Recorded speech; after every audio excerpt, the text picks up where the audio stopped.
Cumulus Media Station. The early game with Bill Gunter, former Gamecock Preston Thorne. Kansas and Illinois. Sounds like a great basketball game, Preston Thorne, but it's Illinois. A lot of corn. A lot of corn. A lot of corn. Is Illinois known as the corn state? Oh, there's a ton of corn here. Really? And Jen Jensen. There was a school south of us that we played, and they were called, the town was Hoopston, and they were the Hoopston Corn Jerkers. Can't make it up. That's unfortunate. Your home of the Gamecocks in Columbia. 107.5 The Game. The theme of this show. I don't know what happened. Also heard on 100.3 The Game in Myrtle Beach and 100.5 The Game in Florence.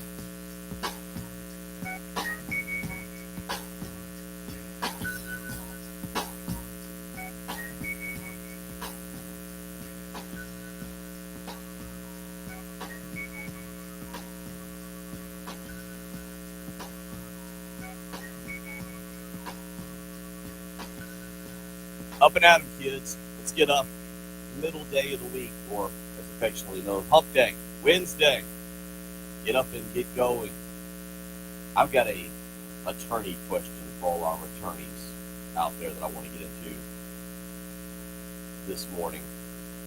Not a personal question. Trust me, if it was a personal question, I would just pay $1 million out of my $700 million to find out the exact answer. But I want to know if Shohei Ohtani is. I want to get an attorney on the phone and know what exactly legally is this like winning the lottery? You're guaranteed the money when you defer $680 million to other years. If something happens to you and you're not, still alive, let's just say the Dodgers feel like this was a bad investment and you magically disappeared, do they still owe your family and you $680 million?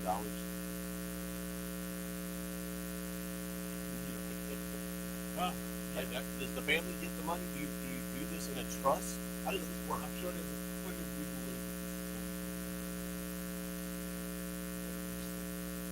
Interesting deal.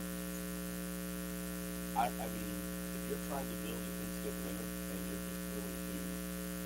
basically just willing to give up like the next 10 years, is this what you do with all your studs? Now we'll pay everybody $2 million for 5 years with one chance in the World Series, but for the next 10 years, we're going to stink. We're paying all those players off. Yeah, see, the problem is only the Dodgers. Only the team like the Dodgers can do this because everybody else is going to do that. I don't think they'll have it. Not even right now. Most other teams are not going to be able to guarantee that they'll have that type of money. That's the other part. What happens if, just hypothetically, baseball goes under? Again, I'm dealing in a lot of hypotheticals. You like all of this. They're big bucks and, hey man, I ain't got it. I don't know what to tell you. We'll get into that a little bit this morning. Shohei Ohtani. That's interesting. Yeah. Details. There's always details.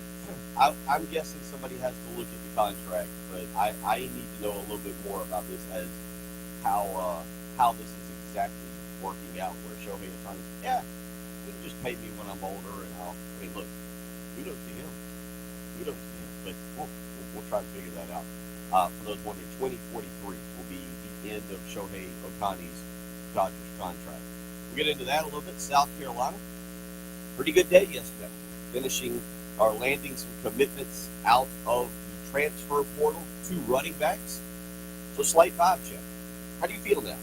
Because the portal didn't give it yesterday. It was a giving day for the transfer portal. Preston Thorne, South Carolina, according to J.C. Sherman and others, lands a rocket. Rocket Sanders is committed to South Carolina. All right. Nickname, high. In the nickname ranking, is a rocket better than a juice? Just strictly. Good Nickname, question. I don't know. That might be something for the text line. Strictly based on nickname, is rocket a better nickname than juice? I'm not sure, but that might be something to discuss. Yep, that was reported there by Jason Shore. Maybe I'm wrong, but he put new Gamecocks in it, and then he put a rocket blasting off. That's so stupid. Yeah. Yeah. Okay. I guess that's enough information. Yeah. I'm under the impression tonight that last night I was, that the second welcome home yesterday, I'm being told, was the Rocket. I asked this question, Tyler, and I mean, what are we doing? I know the NCAA is very, very careful about coaches mentioning high school recruits' names, but we already know these players. Why do we still have to play this silly game where we can't actually say their names? You mean the coaches? Yeah. What are we doing? You don't want to tamper, Preston. You don't- There's no tampering in college football at all. That's You true. don't want to. That's true. You My can't fault. mention. You My can't fault. tamper. Yeah. But we're already in the tournament, so I mean, we already know. Well, it's a recruit. You don't want to gain an edge. You don't want to gain an edge. Again, This is a very. you gotta remember. It's a very You have well. laws and rules. This is no profession. Yes, yes. Please follow the rules in this situation. Maybe later. Maybe by 9 a.m. we'll have true clarification as to the second welcome home yesterday. Although most people seem to be indicating it is Rocket Sanders. Second, I did also pick up a commitment yesterday from another running back, not named Rocket, Oscar Adaway, the third, however, North Texas transfer. Coming in, had 123 carries last year for 738 yards and 6 touchdowns. Playing for North Texas, also caught 14 passes and 89 yards. So now, theoretically, we believe you've added Rocket Sanders, you've added Oscar Adaway, you've got Matthew Fuller coming in as a freshman. They're still in the game for Daniel Hill. That would be 4 additions, along with a healthy Juju McGow and a DJ Braswell. Now you go to 6 running backs next year, hopefully. Probably so. Again, Phil, this is one of my favorite questions. My favorite games when learning about a new player. Who is Oscar named after? Because You don't feel like there's a whole lot of Oscars out there I being think made. Oscar is probably trending down. So I'm sure I don't know if it's a junior or an uncle, somebody, but I'm pretty sure that his parents just going to come up with Oscar. Well, we'll get into a lot of that this morning. Again, Bobby Bonilla Part 2. We'll get into a little depth chart, your top 3 Christmas desserts. I now have a question on that. Are cherries underrated? Or underappreciated, because apparently they are. Mr. Bird says they are. Well, He if jumps in. he Yes. chimes in on this, then this has to be worth I'm discussion. starting to think that maybe cherries are slightly underappreciated in the kind of like John Strickland brought to my attention, or brought to our attention, or at least again mine, the utility player of the casseroles, and that is the hash brown casserole. It can be good for breakfast. It can go with an afternoon sit down lunch, dinnerish. Strict, if you out there, you made an impression on it earlier. Yes, that will be his greatest contribution to the early game, no matter what he does moving forward. I've already had 2. We've gone both ways.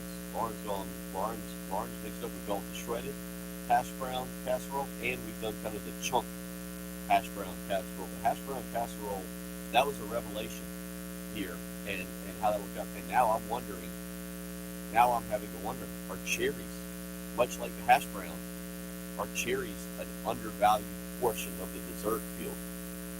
This could be a possibility. I'm willing to entertain it. Okay, yeah. I'm willing to entertain it. We yesterday threw it out there, and some of y'all hit us with cherry yum yum, which I'm not exactly sure what that is. I imagine it's a cherry pie concoction. Cherry pie. I think cherries can go in ambrosia for those of you who still want to go down that path. It feels like the name Oscar. I'm about to say, I feel like a lot of people named Oscar were eating their version, for sure. 803-404-6100. DC weighing in. Cherries are underrated. So you can go to our live stream at youtube.com, search 1075 again, click join, subscribe, be a part there. 803-404-6100. So as you can tell, we're going to have a fun little show. We're going to cut up about a lot of stuff.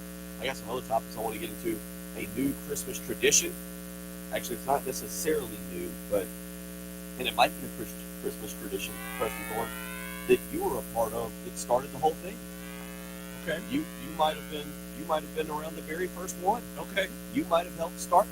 For all we know, in an attempt to get snaps, you might have encouraged this Christmas tradition to start. We'll see that. We'll see if that's going on. 803-404-6100. We'll get into that a little bit. Also, I'm going to ask the question: is it worth landing a 5-star recruit? This is 5-star quarterback. This is a very interesting question. I love this question. Is it even worth it? I'll give you a reason why. So we got a lot we're going to do this morning. Get a Zion Williamson update from Preston. We got some Thorns, Buds, and Roses. I got the perfect segment for this, Larry. Zion. for the Zion update. And thank you, Lauren Beasley. She has made Preston, but I'm going to snack on it too. Lauren has made Christmas tree cake. You got to put it over here, Frank. There we go. Yep, that's in the bag. Yep. But Christmas tree cake dip. We'll be trying this out as we have the Zion sale. Yes. It's only appropriate. But we will be all good, sugared up by the 9 o'clock hour. 803-404-6100. So let's do this. Let's hit a break, Ed, and then we will come back. You know who's waiting on the line. Gamecock Leary is waiting. We will get to him when we come back. You're listening to the early game.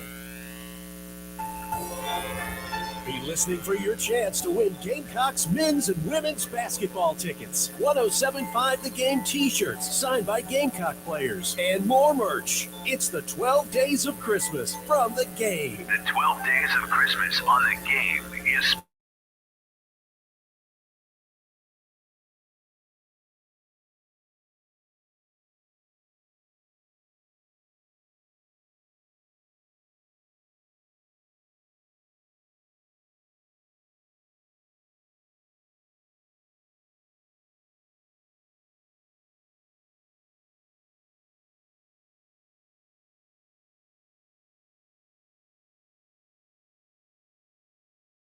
A free quote. If it's a cracked windshield, that's no problem.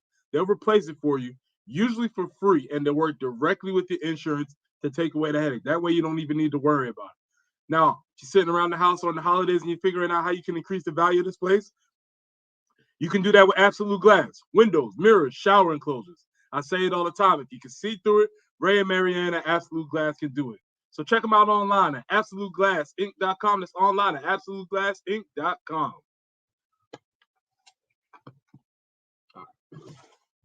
Let's get this fixed. Yeah, there's a.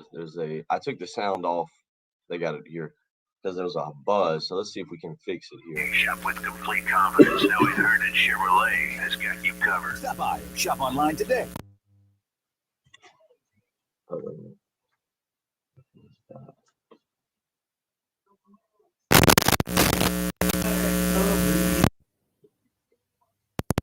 Sale of the year. Let's see here. Do we have? Yeah, let's try this one. Oh, somebody broke this. No wonder. Can't have nice things around here. All right, let's see if this fixes it.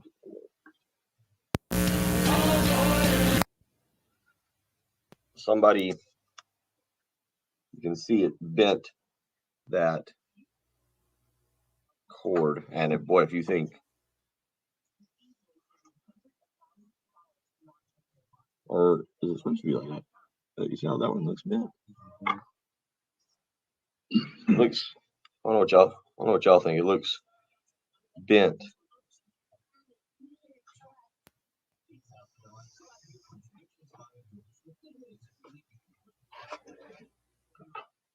Let's see if we can get that fixed.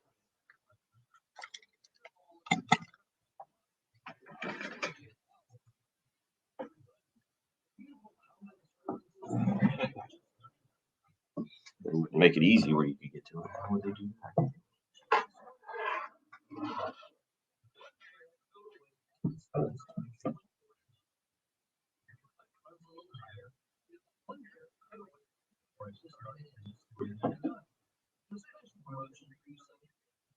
Literally makes it as hard as possible.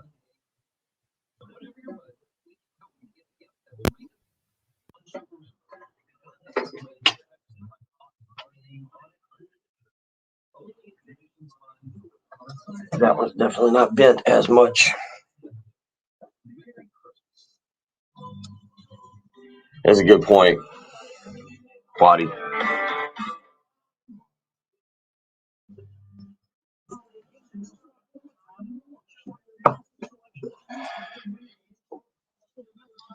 I gotta get back on the floor.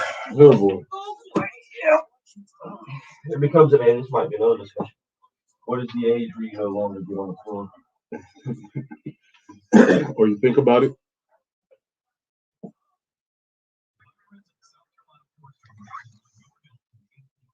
And what age did you start hearing sounds come out of your mouth as you? Oh, now I might have completely broke the thing.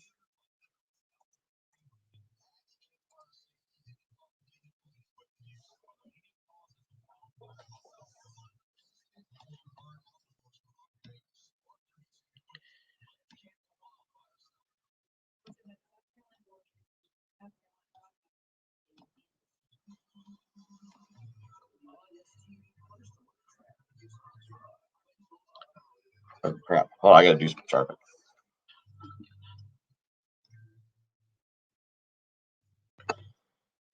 All right, good news. You're all driving properly and correctly at 6:15 in the morning. Let's kind of keep it that way. No incidents to report just yet. Getting the all clear here at 6:15. So you're good to go wherever you want to go. Just go safely. Both hands on the wheel, eyes ahead. Listen to some quality, what we consider quality sports talk radio, along with some music radio. Weather today will be partly sunny. It's still chilly. I'm not bundled up quite as much as I was yesterday, but right now 34 degrees and clear here at the 107.5 The Game Studios. High today expected to be 63. Tonight, it'll get down to about 38. So you got the all clear on the traffic. You got a decent day with the weather. Enjoy your Wednesday. We'll continue to keep you updated.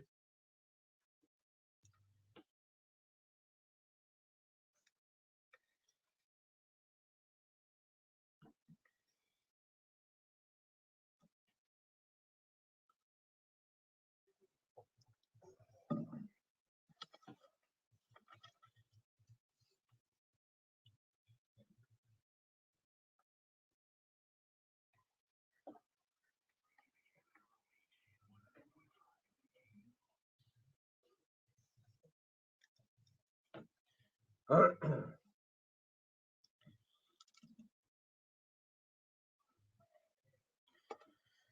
6:16 on a Wednesday morning. Again, as you just heard me say, should be a nice day. High 63 today. Right now, 34 degrees outside as we get you up and get you going. A week from today, National Signing Day. We'll talk more about that.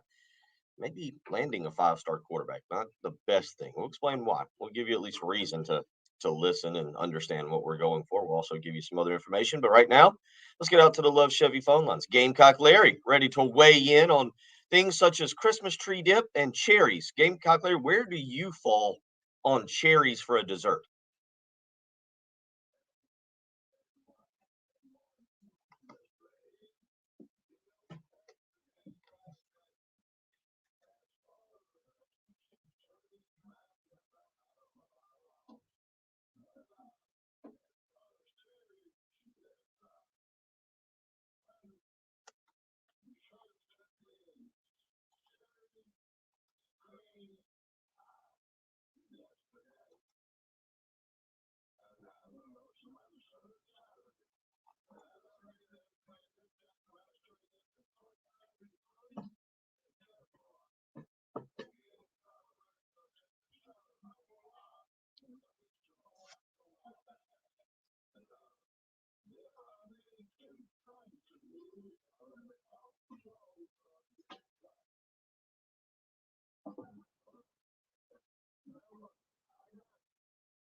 Sounded good there. Yes, sir. Very fired up. Mm-hmm. All right. What do you want to start with on that? Oh, no, I have a revelation. So let's clear this off as we can get to, I believe we want to get to the list of the games that were coming up. So Gamecock Larry can write them down again. 1-800. Was it Gamecock or was it Larry? I think it's just 1-800 Larry. 1-800 Larry. So call 1-800. R-R-Y, so something like 1-800 Larry. Give him a call if the shoe fits. But if we have a list of the games, we might need to come. We'll effort that, get that together. The games for the weekend. Yeah. Bowl games do get going. I got those right here. We were look, to me this weekend with bowl games, it's the appetizer, so to speak. It's the kind of you have these games on kind of in the background as you're enjoying your Christmas party. It's a big weekend on the 16th. So Larry, Gamecock Larry, here's your bowl rundown very quickly. Starting at 11 a.m. It's a good time for Christmas tree dip. 11 a.m., little breakfast, little Christmas tree dip. The Myrtle Beach Bowl down in Myrtle Beach. If you want to go to a football game this weekend, Georgia Southern takes on Ohio. I imagine the folks from Ohio very happy to be down in Myrtle Beach. They're already there. The Celebration Bowl, Howard and Florida A&M noon on ABC. Big one. Yeah, that's the one. South Carolina State thumped old Coach Prime last year, and when Buddy Pugh took down Coach Prime. 2:15, the RL Carriers New Orleans Bowl. Jacksonville State, Rich Rod, taking on Louisiana now. It used to be Louisiana Monroe. Now it's just Louisiana, the Raging Cajuns. Later in the day, 3:30, the Avocados from Mexico Cure Bowl. Okay.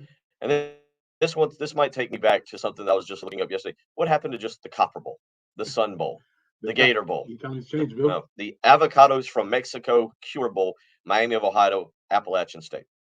This one I really can't pronounce, but the Azleta, New Mexico Bowl coming up on Saturday, 5:45, New Mexico State and Fresno State. Yeah, you don't look interested at all. Starco Brands LA Bowl, 7:30 ABC. At least this will have names you're somewhat familiar with. UCLA and Boise State. I mean, good look for Boise, but UCLA just gets to stay home. Basically, that's yeah. Trash. Played at SoFi Stadium in Inglewood. So they play to the other side. Play against the Rams. And then for those of you who have not had enough bowl action, the first 6 wasn't enough.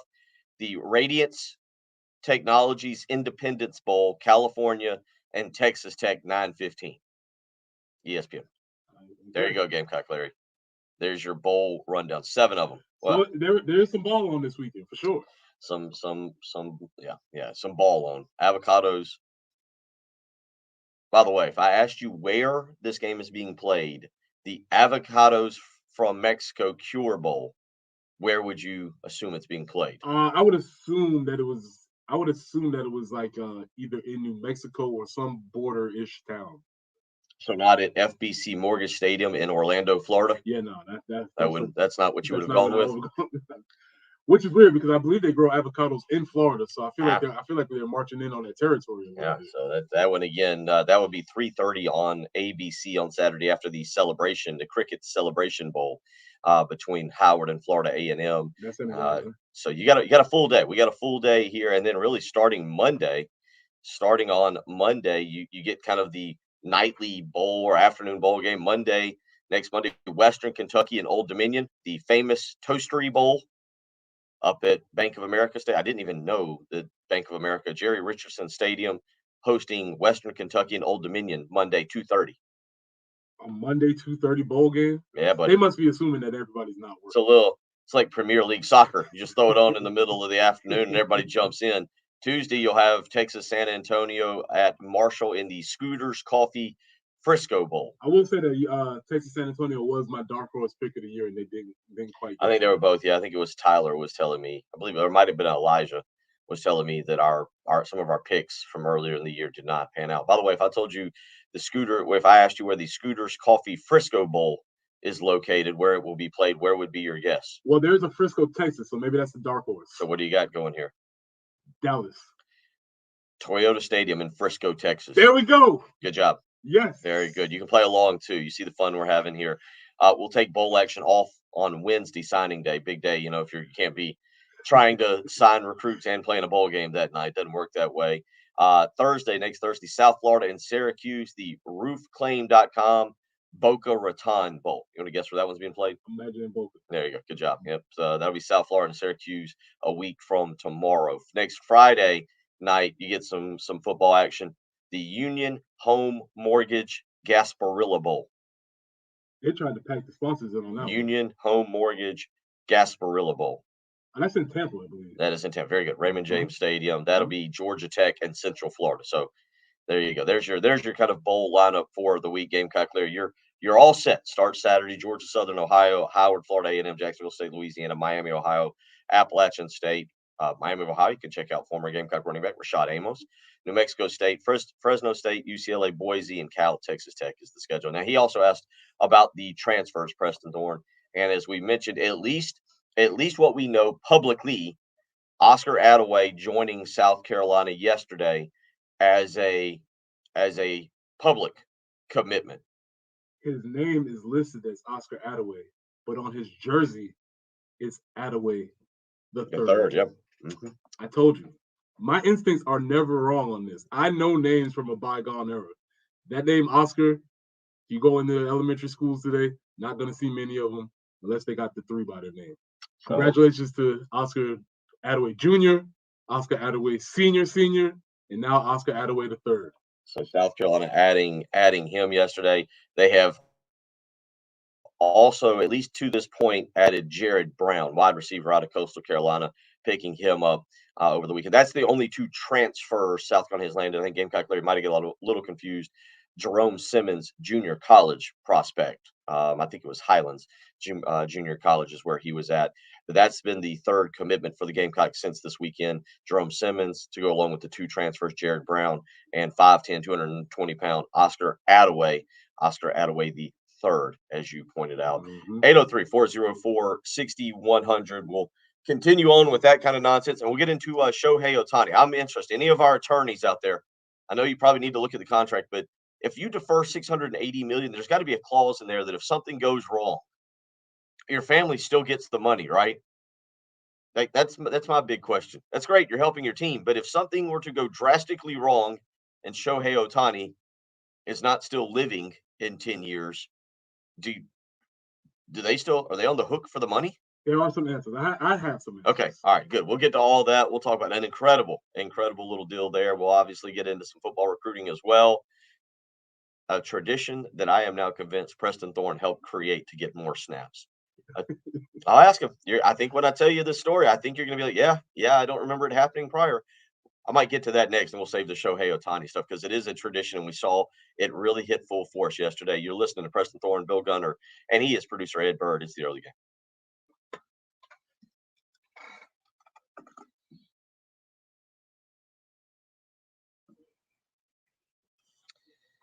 All right, I think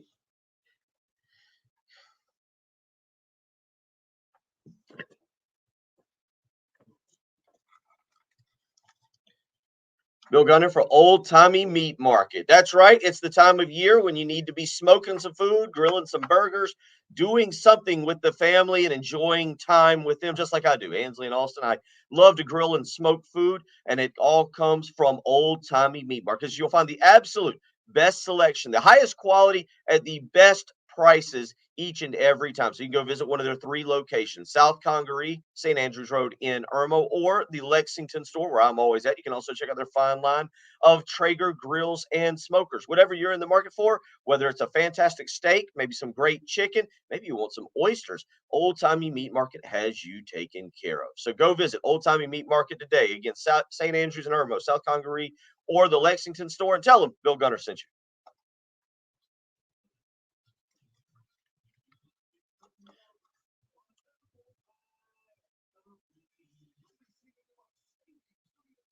All right. By the way, it looks like we have an issue here with this cord. So is it not playing over the live stream? Well, it's now said that device is not connected. This is more traffic. Okay. Go 2. They picked up an excellent.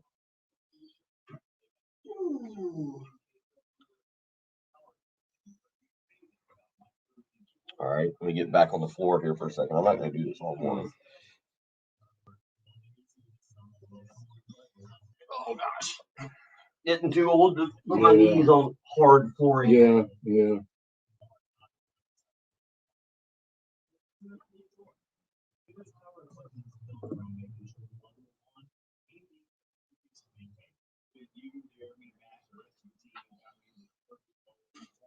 But somebody bent that cord. We just need a new one.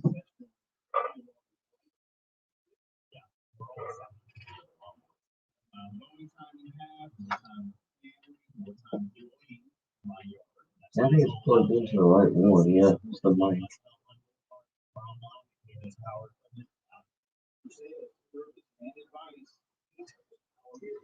Well, let's try this.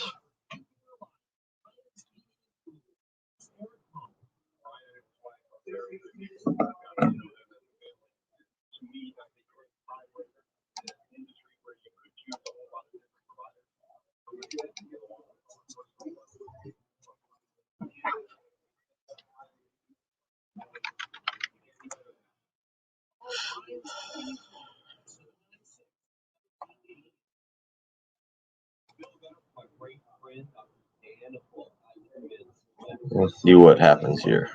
All right. So that is all right. Here we go. See if it's. Well, of course, it sounds great. We don't have the. Now let's try it. Ready? 1, 2, 3. Nope. Yeah, you might be without radio noise this morning because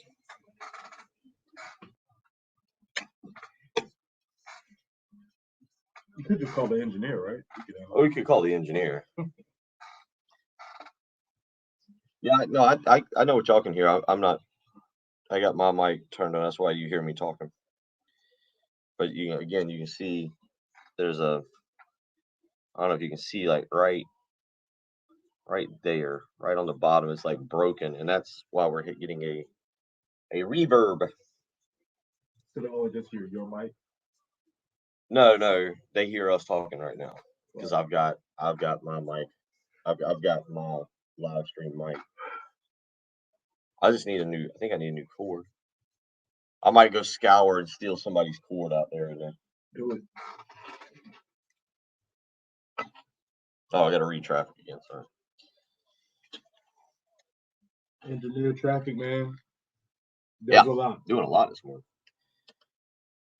Boy, I try to brag on y'all for driving, and instantly we get one accident. Cut that out. It's US 321 at Dixiana Road. Got a little issue there. So again, US 321 at Dixiana Road. Try and be safe out there this morning. 2 hands on the wheel, eyes straight ahead, maybe on a swivel, whatever it takes to not bump into other drivers. And then we got a little bit of fog again. I-77 on the Congaree River.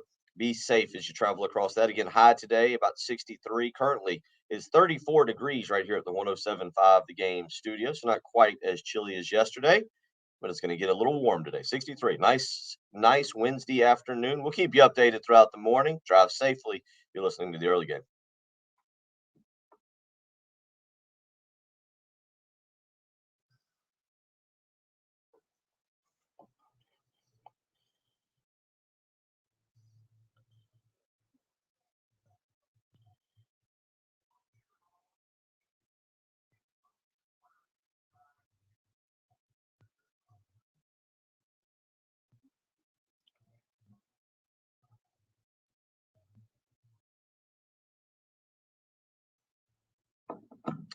$6:34 on your Wednesday morning as we get you up and get you going. And yesterday, speaking of getting up and getting going, the Christmas tradition that now I've convinced myself in 34 minutes of radio time that Preston Thorne was a big part of. Preston Thorne, who was the first football player you ever heard of opting out of a bowl game? See, I think I know where you're going with this. But I want to say, I think I do know where you're going with this. But in my mind, the first player I remember in this crop was Christian McCaffrey. Okay. But I feel like I think I know where you're going. You know where I'm going with this. Go ahead. Kalimba Edwards, defensive line mate for Preston Thorne. I am now convinced more so than ever that Preston Thorne helped, even though it was slightly different positions. He was a stand-up backer defensive end. I can see Preston Thorne thinking, if we can just get this Edwards guy out of here, they'll give me my true opportunity. You'd already been practicing as the special teams tailback. I think the field. Kalimba Edwards, I'm being serious for a second. I'm not sure he initially started this, but he's the first one I ever remember. I think it was the 2001 Outback Bowl, the second Outback Bowl against Ohio State that he opted out of. Yeah, that's when that's what allowed George Goss to have a sort of coming out party and sort of replace him. Kalimba and Coach Holtz had a very bumpy relationship. Yeah. It was not a very smooth relationship. And there was conversations, and I remember that going over with the team. The team felt as if Coach Holtz had kind of forced Kalimba's hand into that situation where he wasn't going to play. And if I remember correctly at the time, the team was very much understanding of Kalimba during that time. It wasn't a situation like, oh, Kalimba bailed on us. I don't remember the exact circumstances, but I do remember, obviously, they had a very tumultuous relationship during the time that they were there. Kalimba was leaving out the door, and I think it might have been a situation where both of them just said, you know what, I think we're both good here. Yeah. And that kind of ended that situation. I'm asking you this off the top of my head, just because obviously that 2001 team. Do you think that might have been in terms of culture and change? Because it feels like what you're saying was Holtz might have been too rough on him, or that, since that relationship, because you look at it after that, things obviously did change a little bit in terms of the culture. You kind of mentioned it, other guys coming in.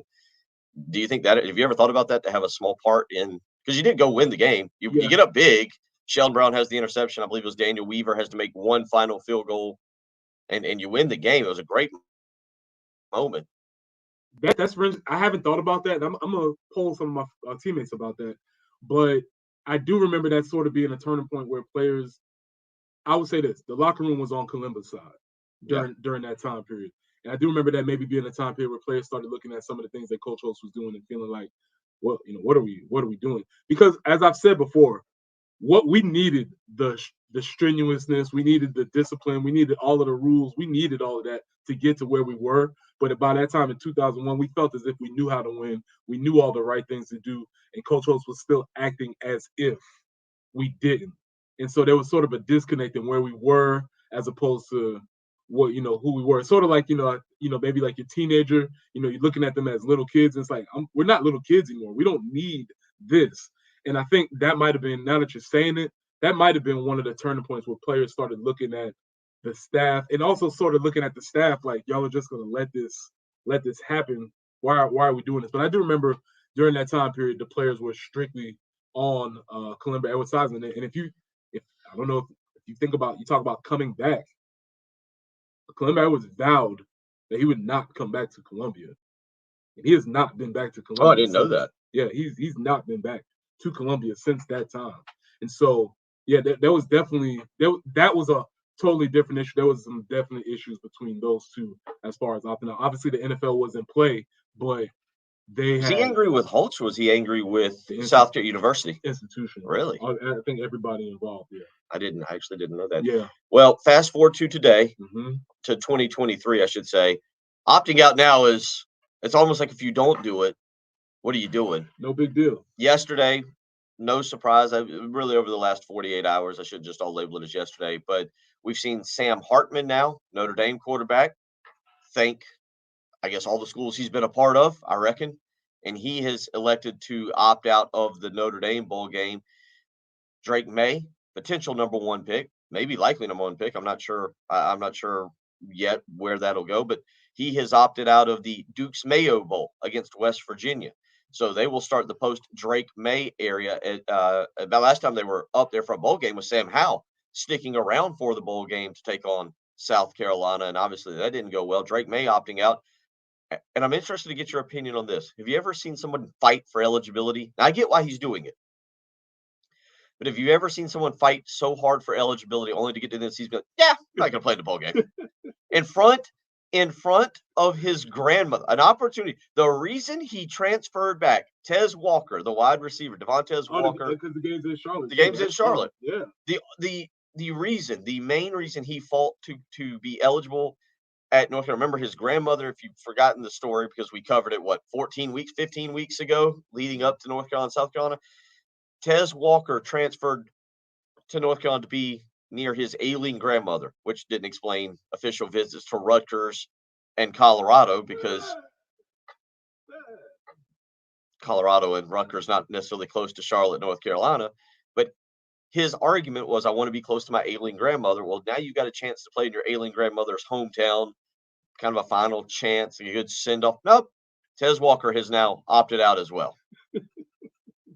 Just because I wanted it doesn't mean I want it. You know, I wanted it at That's a what I time. want. Like you said, that's what I want. Yeah, that's what I wanted 15 weeks ago. I just wanted to play. Now I don't want to play. The simple statement. That was then. This is now. Obviously, I guess things in Tez Walker's world has changed. He's opting out as in to prepare for the NFL? He is, yes. Okay. Yeah, I mean, I get what he's doing. We'll joke about it. No, but... yeah. Obviously, I think this is really. I think people's attitudes have evolved towards this. I think we all have sort of evolved where if you're of a certain age, it's still, like I said, the first one that really of this modern era was Christian McCaffrey to me. Then sort of Leonard Fournette was in. I think they were in the same year, right? So those guys, and again, I have to go back and look. I think they were playing each other, and that was the. Let me look that back up, because I feel like they were actually playing each other, and that was part of the. I think. Let me pull that back up. Now both of them have gone on to have long, successful NFL careers, but as we talked about, the idea, the concept of running backs not having a long shelf life in the league, the potential for injury. I think people kind of understood what the issue was, especially when you looked at Leonard Fournette's usage rate when he was at LSU. You know how many carries he had. He had made it through the fire, and there was no reason to go back in there one last time. You know, everybody always talks about going in and doing it one last time. They had both understood that they had made it through. We had to hear when we had Deebo Samuel, same situation, right? Yeah. Deebo. In this time period for Deebo had some injury issues. He came back for the year. He played. Had a successful season, and he made it through that cauldron of the season. And he decided that he wasn't going to play the bowl game. And some people would argue that bowl game was maybe the beginning of the ending for sure, because they didn't have that offensive firepower. That was against Virginia, I believe. Yeah, right? They got shut out. That was sort of the thing. So I think people have evolved on this idea. It's almost become an expectation, as you've said.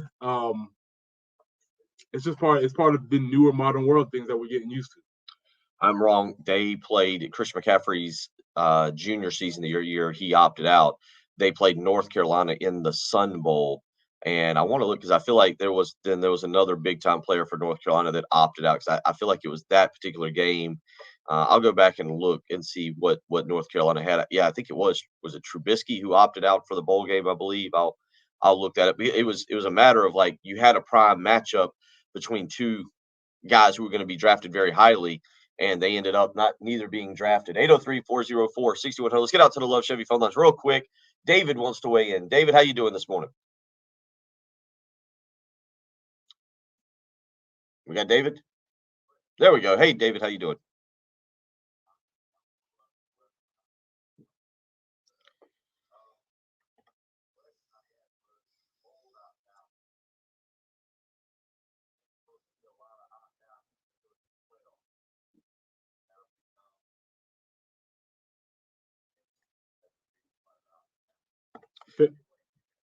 Appreciate the call, David. That's a fair question. I think that's interesting. I think we all are operating under the premise that if there's stakes on the line, players might play.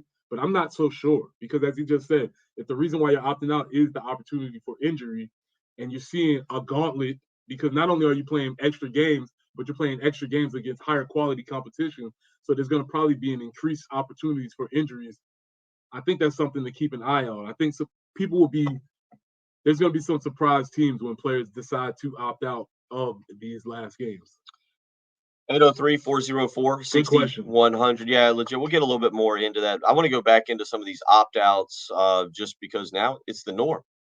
I'm under the assumption, I think we're all under the assumption, had of South Carolina become bowl eligible, Spencer Rattler would have opted out. And let's just, again, hypothetically say Juice Wells had been healthy all year and played, and they do become, I think we're all under the assumption he probably would have opted out of the bowl game. South Carolina could be playing this bowl game without a lot of players, to be quite honest. We saw that happen last year. We'll get into a few more of the opt-outs, as well as we'll talk a little bit about Christmas tree cake dip and cherries. Two totally different things. We've got some Christmas tree cake dip. Lauren made some. Preston has never had some. We're going to try some in studio. You're listening to Preston Thorne, Bill Gunner. He's producer Ed Bird. It's the early game.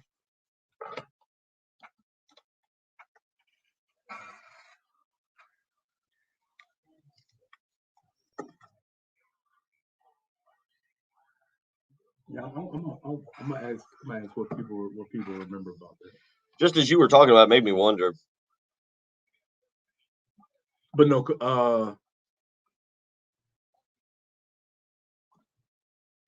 I could imagine Kalimba and Kotos, two people probably not easy to get along with. So I can only imagine how that went.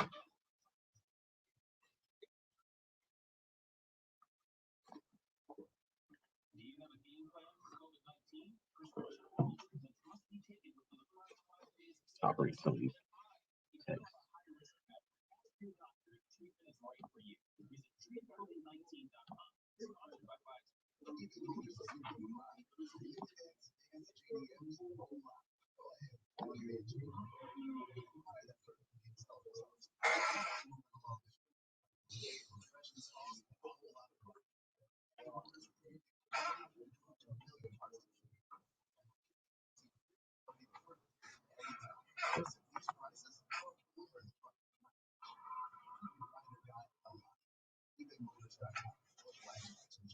Do you have a game plan for COVID-19? Prescription oral treatments must be taken within the first 5 days of symptoms, even if mild.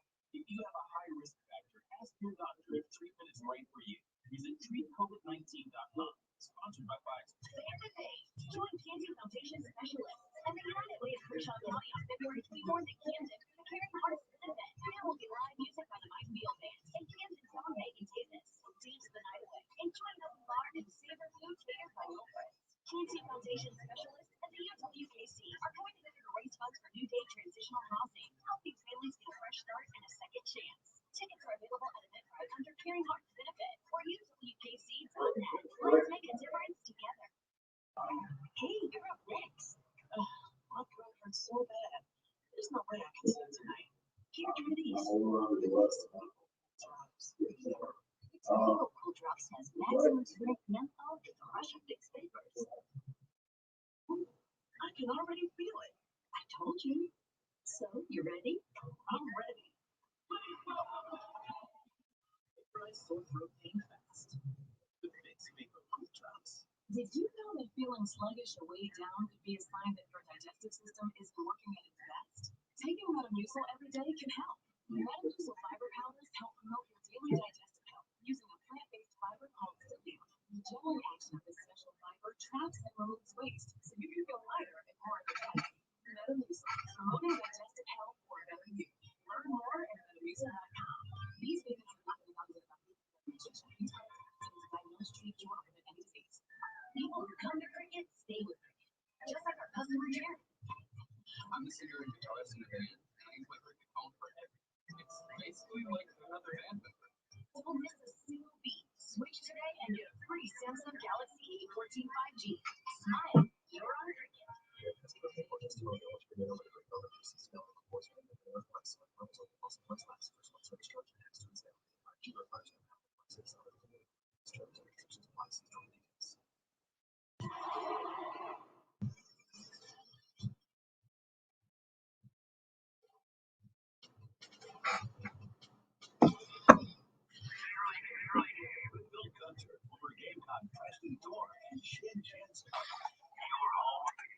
I think it definitely would have been Sellers. I think they go with Sellers. Maybe get Doty some snaps. If there's Rattler. Do we know what that is? That'd be my guess. I would assume it's Sellers.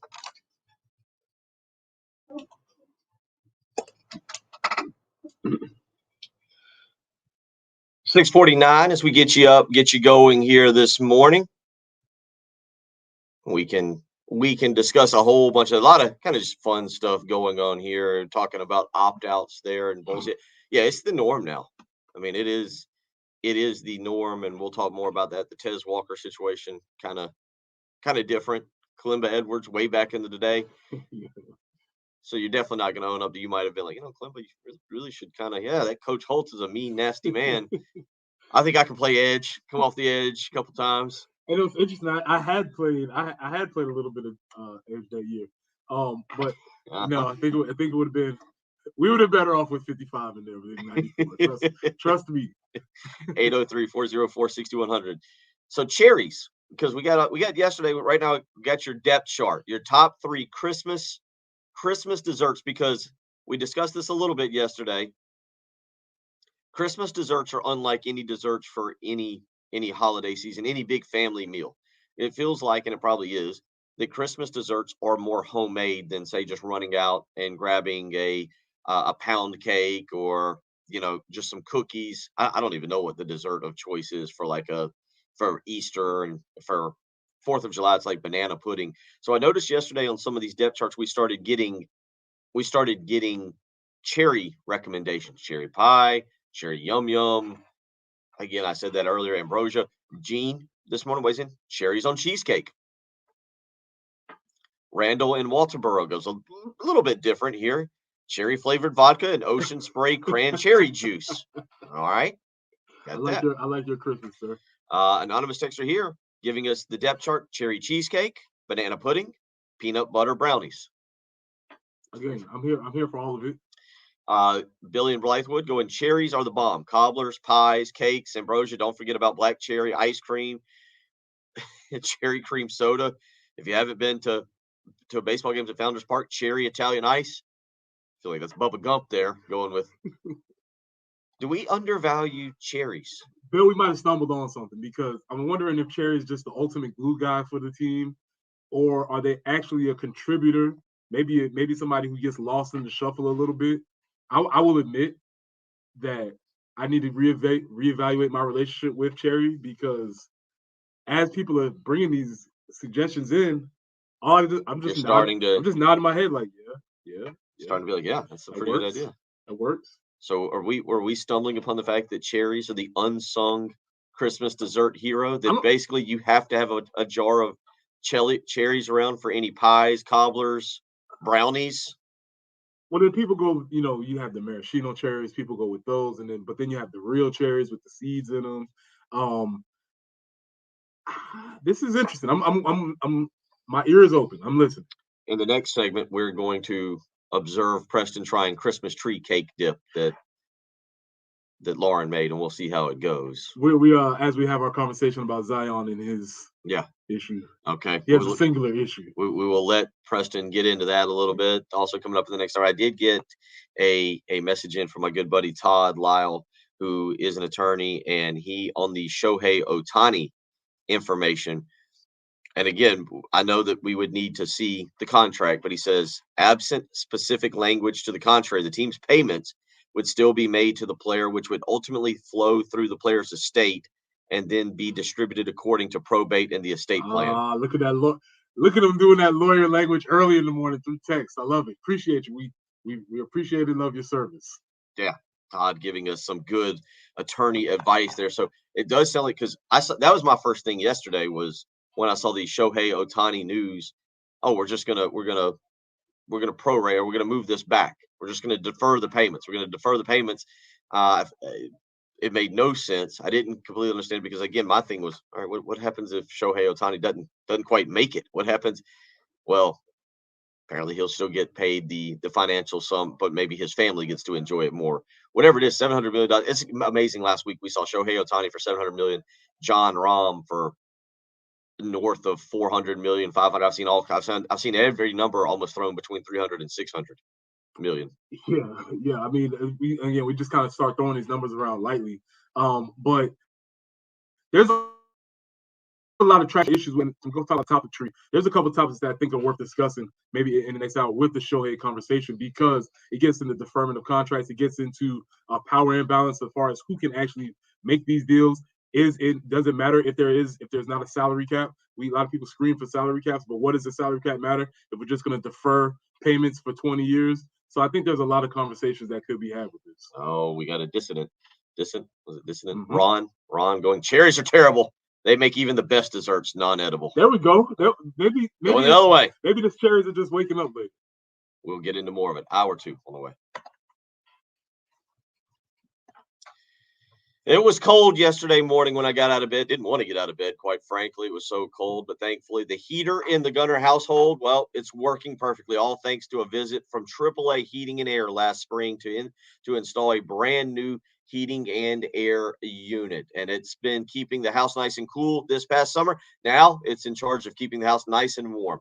With the winter months ahead of us, it's time for you to call AAA Heating and Air. Maybe you're in the market for a brand new heating unit. Maybe you just need a complimentary checkup. And if you're 62 years of age or older, that's exactly what you can get. AAA Heating and Air wants our senior citizens to be able to click on the heat this coming winter and know that it's working. So call AAA Heating and Air, 803-677-1500. If you're 62 years of age or older, they will send out a tech for a complimentary heating unit checkup. So call AAA Heating and Air, 803-677-1500. Make sure you tell them you heard it here on 107.5 The Game with Bill Gunner.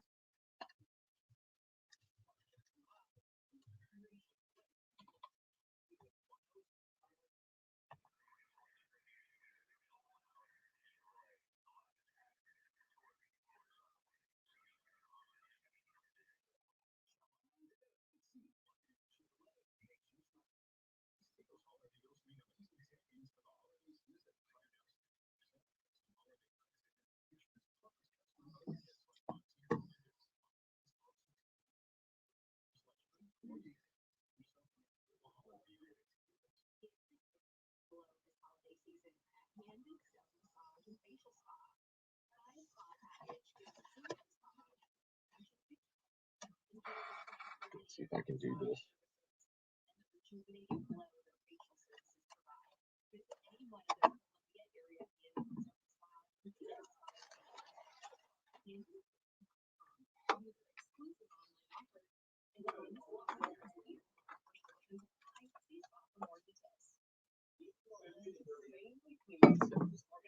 I have something.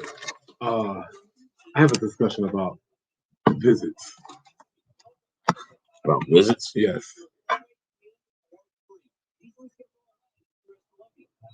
About how recruiting has changed. Are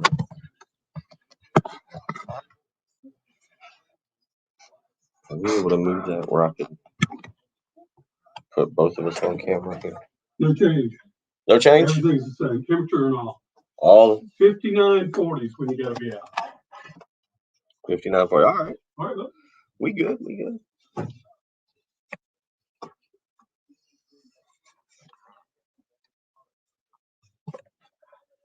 How do we do this that one where I had? I mean, I guess technically I could unplug that.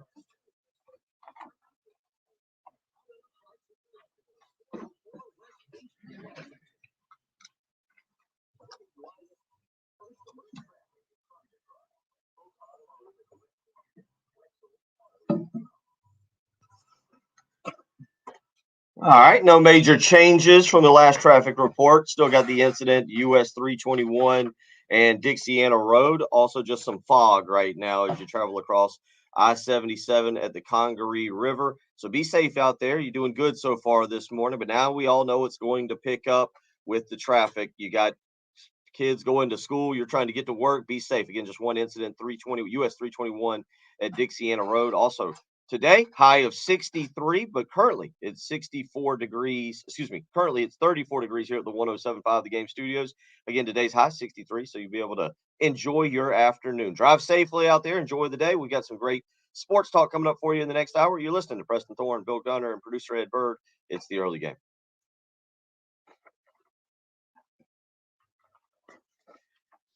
Let me see if I can.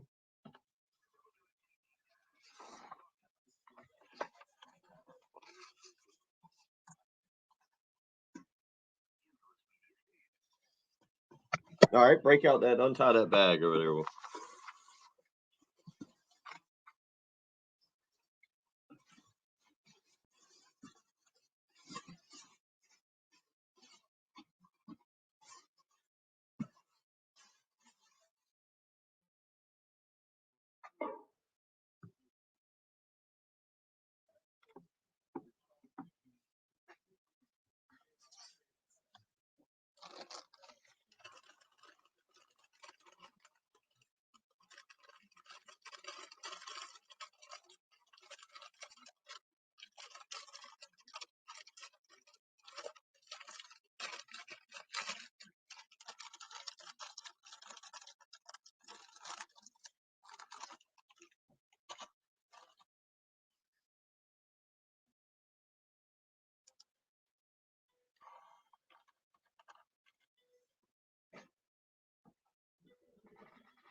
7 a.m.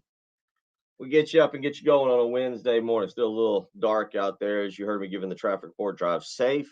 Be safe out there, and we'll get you through the next 2 hours before we turn it over to Tyler Head and the boys in from Gamecock Central, and we'll get you all geared up. 803-404-6100, how you can weigh in this morning if you choose to do so. A lot to discuss. We've got opt-outs in college football, a tradition that has become unlike no other. I don't know. I'll be honest, as a coach on opt-outs, I would think that maybe you're kind of happy about that. Brian on our live stream asked about Lenora Sellers and asked whether or not he would have lost his eligibility. I, at least to this point, and I might have just scanned over and missed it, last year they did give a blanket waiver to players who had played in 4 games to be able to play a 5th game, the bowl game, and not lose their eligibility. Shane Beamer even said so back, I think, before the Kentucky game, I believe, maybe before the Clemson game. He mentioned this for Sellers about and thinking that they would do it. I have not seen it happen just yet. But then again, to be honest, until this morning, I didn't even think about it because we're not worried about it around here anymore. But that would have been something to take into account if Sellers would have lost his eligibility. But I think that is something the NCAA has to do. And if I'm a coach, man, I understand the importance of a bowl game from a practice standpoint, but also taking younger players and using it as a true exhibition game, not just the spring game. Well, it's a game that you can use however you want. You can use it to work extra players. You can use it to get an extra win. So when you look back on the season, you can say we won 7 games or however you want to spin the narrative. So it's just an opportunity for a program to basically end their season in a positive manner, regardless of it. Really, the win or loss doesn't necessarily matter. That's why it was so important for this team to be able to make it to 1 this year, which they failed to do, because you get that extra opportunity, you get that extra boost. And like you said, everybody always talks about the practices, which is absolutely a thing, but also being able to play in the game opportunity is really important also. If you want to weigh in on that, again, we mentioned it, the transfer portal in full effect yesterday. South Carolina, 2 welcome home tweets, X's, whatever we want to call them, from Shane Beamer. One of them became public. Oscar Attaway III, running back, North Texas, becomes officially committed to the University of South Carolina, playing at North Texas last year. Not a bad season. Honestly, if you're looking at the numbers, Preston, very comparable. I think more carries than Mario Anderson to get to more yardage, but 6 touchdowns on the season for him, ran for a little bit over 700 yards. Again, Mario Anderson last year, 707 yards. Obviously, you were looking to replace him, and South Carolina picks up at least a depth piece there as it pertains to Oscar Attaway III. He'll have 2 years of eligibility left as well. And I kind of like those guys when you can get 2 years, at least, kind of like the Sidney Fugar situation. Maybe he wasn't ready. I shouldn't say maybe. He wasn't ready to play at the beginning of the year, but you can develop him. You get a guy who played a year of college ball. You take a little bit of chance. I don't think you lost anything on that. And hopefully this offseason, Lonnie Teasley will have him ready to go. But South Carolina picking up Oscar Attaway III. And again, this past season, he had 123 carries for 738 yards, 6 touchdowns, also caught 14 passes for 89 yards. There was a second welcome home that got put out. Many of the internets, J.C. Sherbert, Chris Clark, Wes Mitchell, all those guys, speculating that this will be the Rocket Sanders. And this was a guy that was mentioned prominently last year in terms of, we got to get him. We need to go out and get this guy, because obviously last year with losing Marshawn Lloyd, South Carolina, and Rashad Amos, I should add in there as well. South Carolina knew they needed a running back. It ended up being Mario Anderson. Rocket Sanders making the visit over the weekend. So are we trading a juice for a rocket?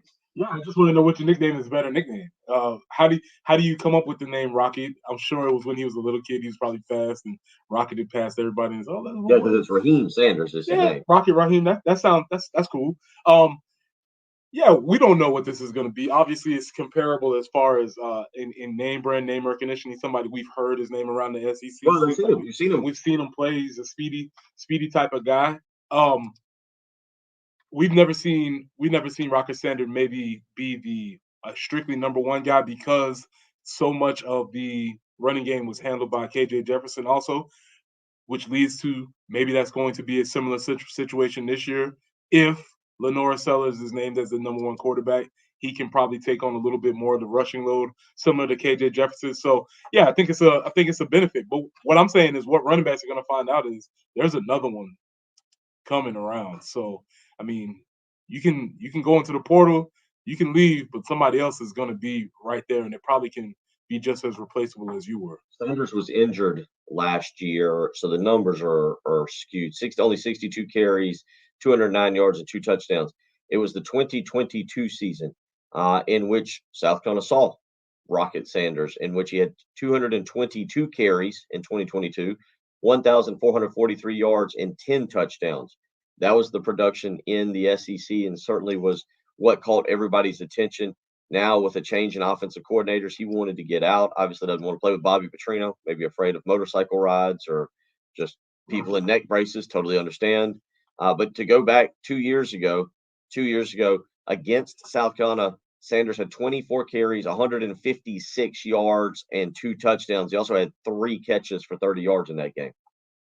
Cool. We'll see. My question is, and it's really interesting how the portal sort of shakes up, because I think if you played, we talk about your stats, but if you didn't play, we talk about your high school recruiting. Yeah. So we'll say if you don't have a lot of stats, we'll say, well, he's a former 5-star guy.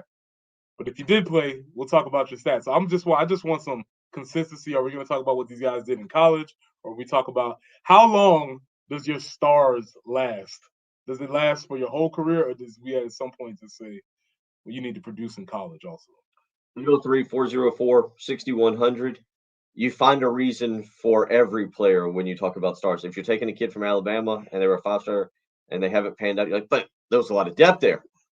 Maybe he just did. There's a lot of depth. He's a 5-star guy. Yeah, he was a 5-star. Yeah, and like you said, if they haven't produced, and then if you take a guy from a lower level and they were 2-star, you're like, man, look at they played way above. That's what I'm talking about right there. Just didn't get enough attention in the recruiting trail. He didn't quite go to the camps. He wasn't noticed. I've been there. I look how this goes. Yeah. Hey, listen, I'm all for it. Yeah. The lesser players coming up, you're like, man, look at those stats. Look at those stats. That guy's ready to play. The higher rated guy that didn't quite pan out at the bigger school, you're like, it's okay. He was just buried on the depth chart. He just wanted to get out and go play somewhere. Tough situation. Yeah, never, always in favor of the player. 803-404-6100. We got some Christmas tree. Now, we're talking, send in your top 3, your depth chart, Christmas desserts. This is one that has been kind of rocketing, no pun intended, but rocketing up the depth chart for a lot of people quickly. I believe I first heard of Christmas tree cake dip about 2 years ago. This is not a traditional dish. This is of the internet age, I believe. This is of the internet age. Okay. And Lauren and I actually, I think it was 2 years ago, we actually took zebra cakes. We found zebra cakes because everybody's theory is zebra cakes just magically turn into Christmas tree cakes at Christmas time, and then swing right back after Christmas. But this has become, so we actually did a taste test a little like 2 years ago on zebra cake dip versus Christmas tree cake dip. I'll let you taste this and get your thoughts on it. Then I'll dive in for a little bit, because this much sugar at 7 a.m. in the morning is wonderful for the health. But on our live stream, you go to youtube.com, search 1075 the game. He's got a graham cracker. Also, yes, cinnamon graham cracker. Very, very important. Lauren said all this, packed it up for me like I was going to school this morning. Packed in a little grocery bag. A little bit. Cinnamon profile. I'm fine with it, but let's go ahead and go in. All right, and he's got a nice big dip there. It's again, you take the Christmas tree cakes and you mess them up or whatever. And probably should have had Lauren on to break down the whole recipe. Well, it's a winner. It's a winner. Yeah. You needing some milk right now or some water, or what do you got, your tea over there? Yeah. It's gonna be tough to get through the rest of the segment, but that's a winner. I like it. I will have an in-depth flavor profile breakdown for everybody on the other side, but this is a winner. We'll hit a break, Preston will give us a little update. Zion Williamson has an issue apparently. Might be related to Christmas tree cakes. We'll get into that if you want to weigh in as we cut up here on a Wednesday morning, a week away from signing day. Plenty of stuff to talk about. We also will get in. I'm not sure it's a good idea to sign a 5-star quarterback. Well, there's a tweet that backs that up. I'll explain when we come back, and we'll get an update on the Christmas tree cake dip from Preston Thorne. You're listening to the early game.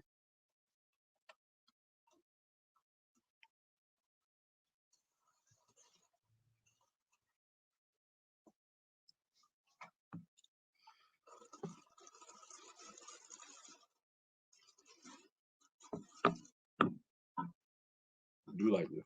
Do you? Yeah.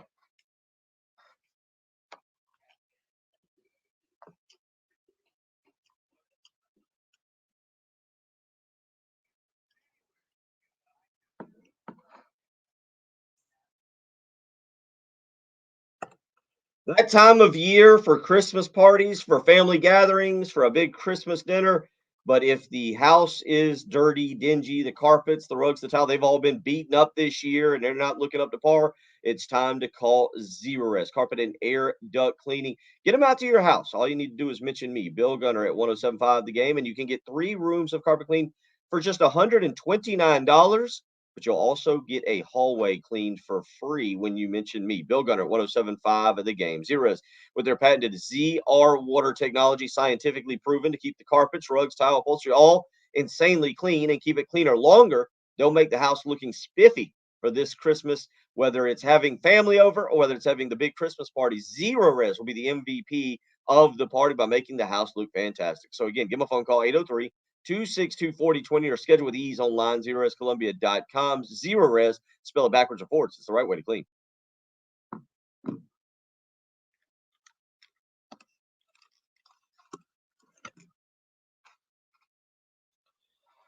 All right, get in here for a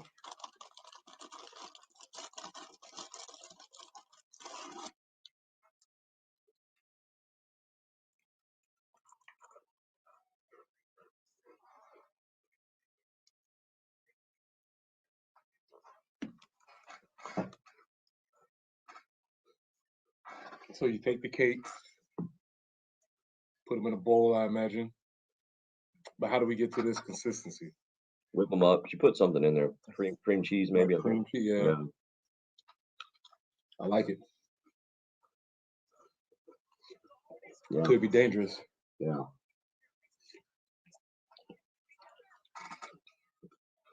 Because here's the problem. It's not super duper sweet. Right. So it's kind of gonna, you're just gonna kind of keep going. Yeah. And your natural eating a dip to begin with, you just feel like you can. Yeah, you're just gonna keep rolling. And I'm not sure you want to eat a whole thing of that.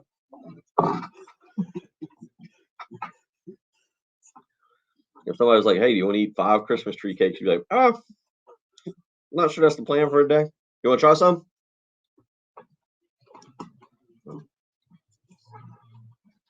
And it all changed just now. Oh, good.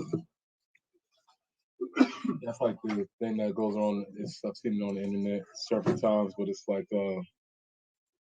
if somebody gave you 10 tortillas, would you eat them? No. But if they cut them up and fried them, would you eat them? Tortillas. Oh yeah. Like, would you eat them? No, of course you wouldn't. But if they cut them up and fried them, you eat them all. Just cut them up into chips. Yeah. Now you're eating 20 tortillas. That's the same thing. Didn't double dip. Got breaking up the cracker. No double dipping. Unless we're friends. Yeah. Hey, you want to try some? No. See y'all doing that. There we go, buddy. I didn't mean to drop that. Oh, I go. Got some Thank you. butterscotches. That's your dessert. Yeah, dessert from the dessert. I feel like Oscar Attaway III eats butterscotch. You found that out? No, I'm saying I feel like somebody named Oscar would eat a Big. butterscotch guy for dessert. No.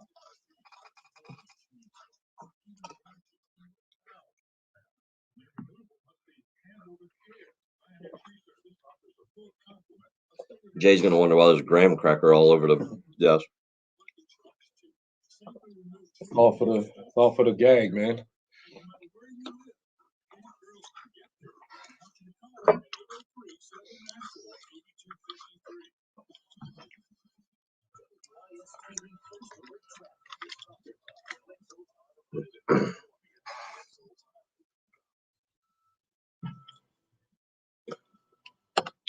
Sorry. Eating Christmas tree cake dip while trying to do the traffic, probably not advisable. What also not advisable is running into the back of somebody or into the side of somebody. Stop doing it. Right now, we got incidents at Bush River Road at I-20, Two Notch Road at Pond Branch Road, and Killians Road at I-77. And if that wasn't enough, Highway 215, Monticello Road at Frost Avenue. Stop that out there. Drive safer. High today will be 63. Currently, it's 33 degrees right here in the 107.5 The Game studio. Again, drive safely this morning. Enjoy a beautiful Wednesday. 2 eyes on the road, 2 hands on the wheel, listening to 2 guys eat Christmas tree cake dip and try and bring you some entertainment. It's the early game.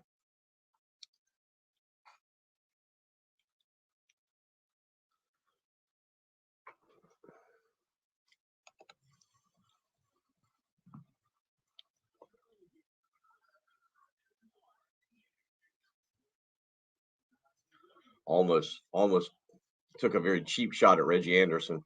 I was going to say 2 eyes on the road, unless you're Reggie Anderson, then it's just a 1 eye on the road. Kornblut would do that.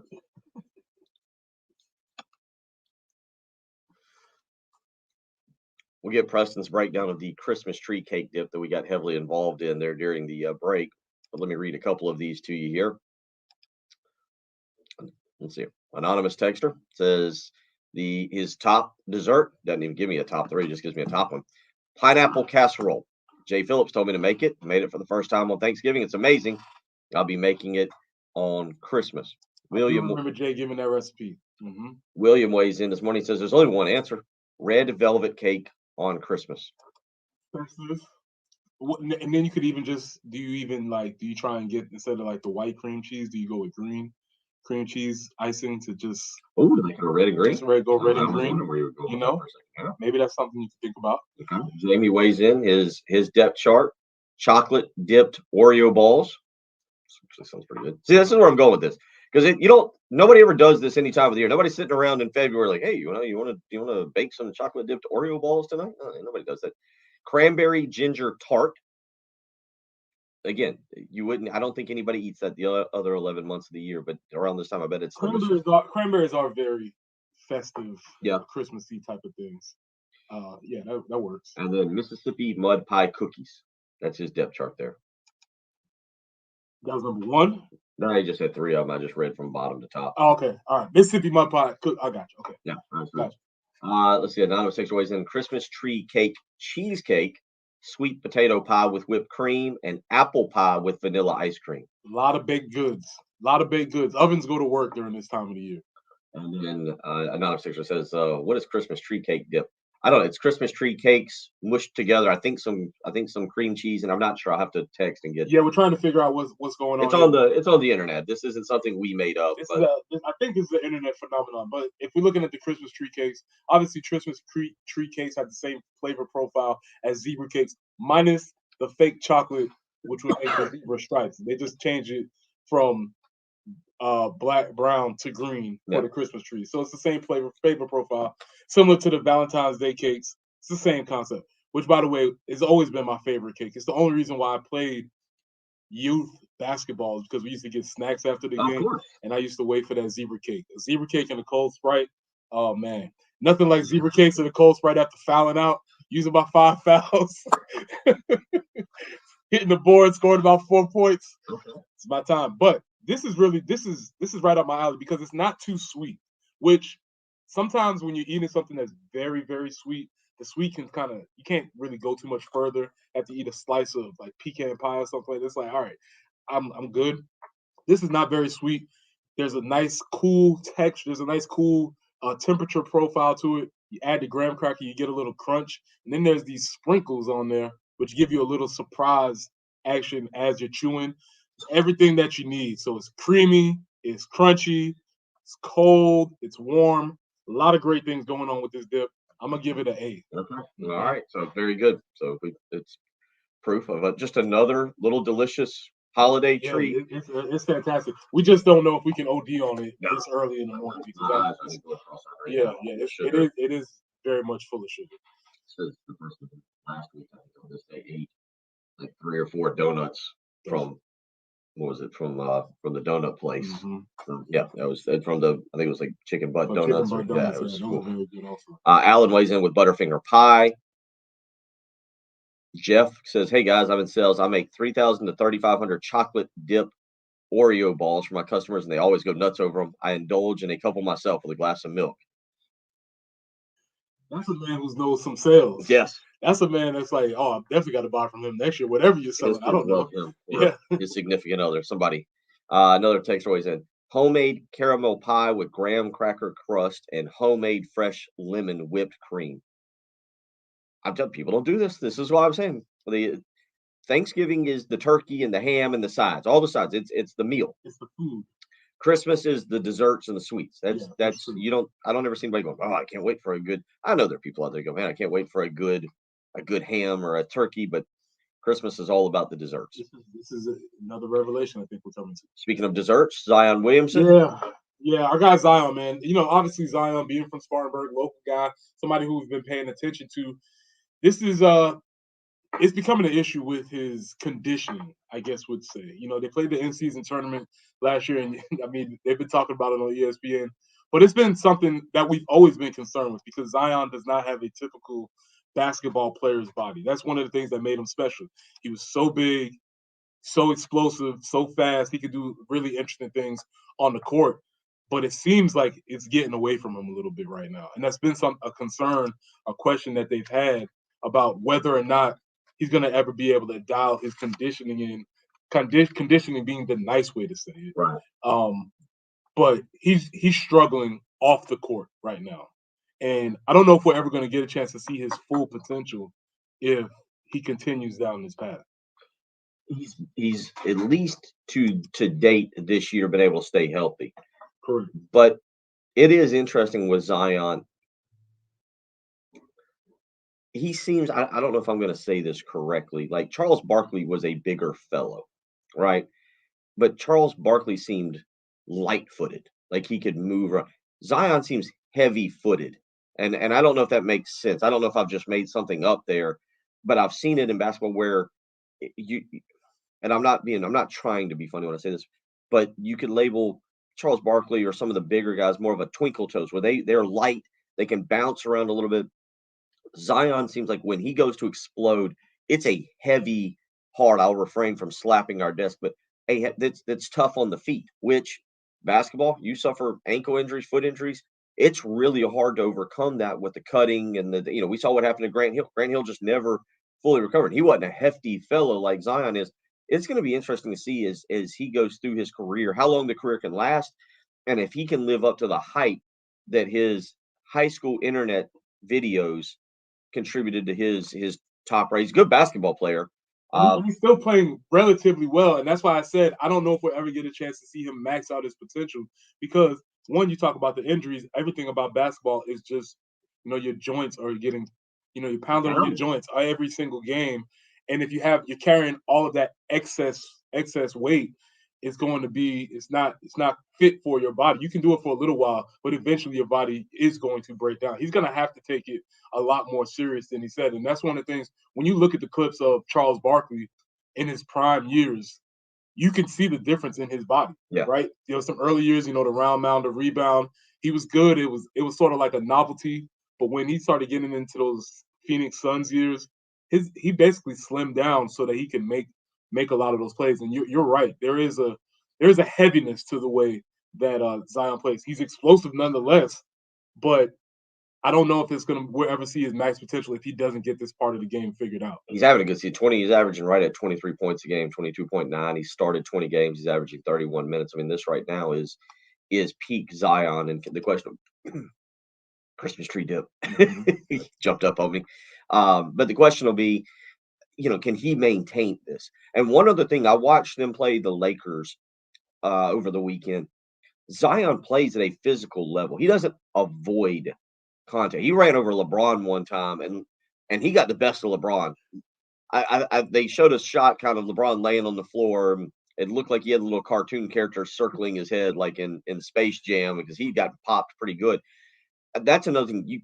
I don't know if you can play that physical brand of basketball on a night in, night out basis that he wants to play, especially in the NBA, because we joke about it. The defense for the first 82 games is like, oh, okay, you're coming. I'm not taking that charge. Yeah. Who's going to stand there and take that charge for Zion? No. That's like LeBron gets going downhill. And for Brandon Ingram the other day, again, I was watching that game. Brandon Ingram accidentally got in the way, got called for the foul, and still ended up basically inside the goalpost down there, like in the padding. Like he's stuck in the padding and they're pulling him out. He's being called for the foul on LeBron. We'll see what happens with Zion. But so far this year, pretty good year. He's coming off a performance, again, on Monday night. 33 minutes, scored 36 points. Monday night was 83% from the foul line, which is big from him. Only grabbed 4 or 5 rebounds, but again, having a pretty good year so far. Yeah, that's the thing. When he's healthy, he's an all-star player. He's very much worthy of the number 1 pick that he was. Everything he's doing very well when he's healthy. And he's healthy right now. The only problem is that foresight of what it's going to look like finishing this year at the weight that he's at right now. It might be difficult. So, he has to get that. And a lot of times, like players like Shaq, Shaq would play himself into shape during the season. Why do I need to do that? I can play myself into shape. And you would see, again, prime Shaq years, he was in shape. When the big fella let it go a little bit, the injuries start happening. So, Zion's just going to have to get that together. 803-404-6100 will come back. But Christmas cake dip will not help. Well, it doesn't bother either of us. I don't know if he's just got Tupperware dishes of it in his fridge, but it's not going to – it bothers us more than him. 803-404-6100. You're listening to the early game.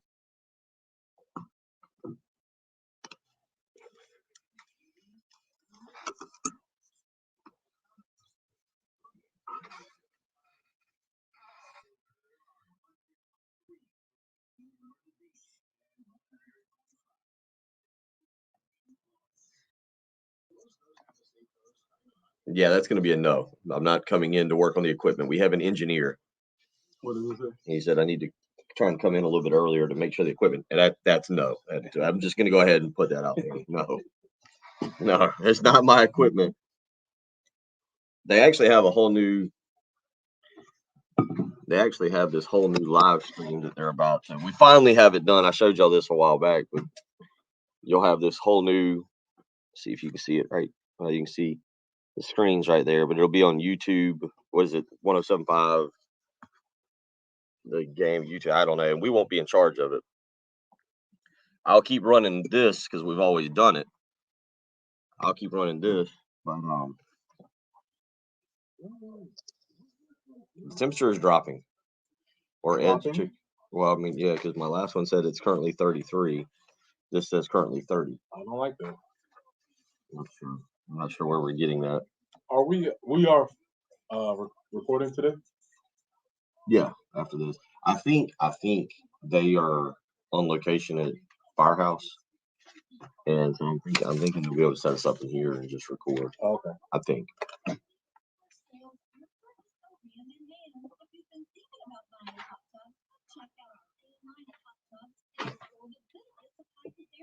Oh.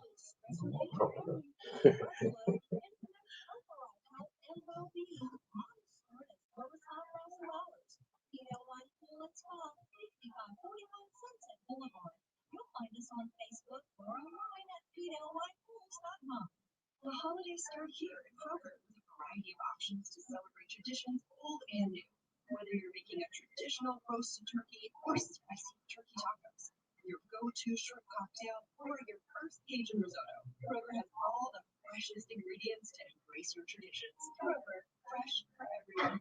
Save on Bowman Kroger brand spiral sliced ham. They're on sale now for $1.99 a pound with your card additional $25 purchase. Limit to Kroger, fresh for everyone. Christmas is right around the corner.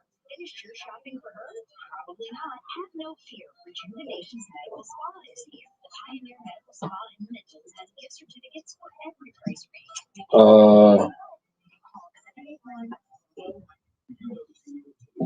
Melvin Ingram has officially reached journeyman status. Oh, Re-signing with the Dolphins.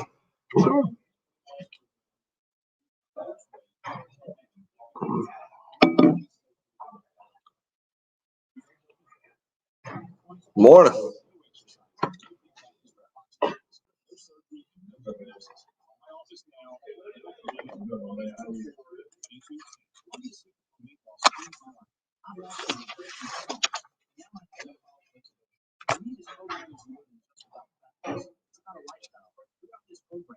Guidance and accountability help create a pathway to a healthier, better you.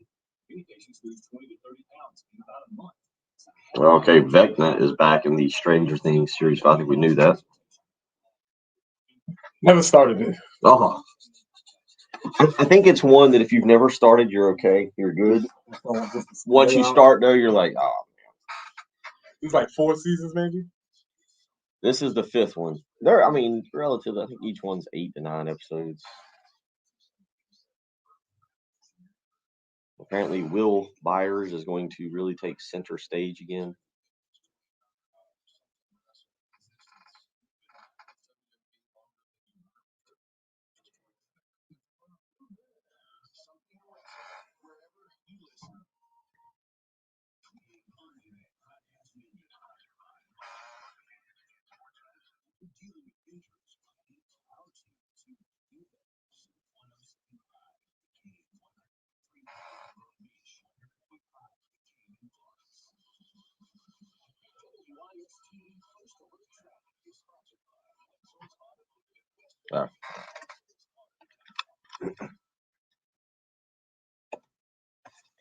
All right, busy morning out there on the roads, trying to stay safe. Right now, we got a new incident to report. I-26 eastbound at I-20 exit 107B, and then Ashland at St. Andrews Road. So 2 new ones to report there to go along with Bush River at I-20. Two Notch Road and Pond Branch got a low incident.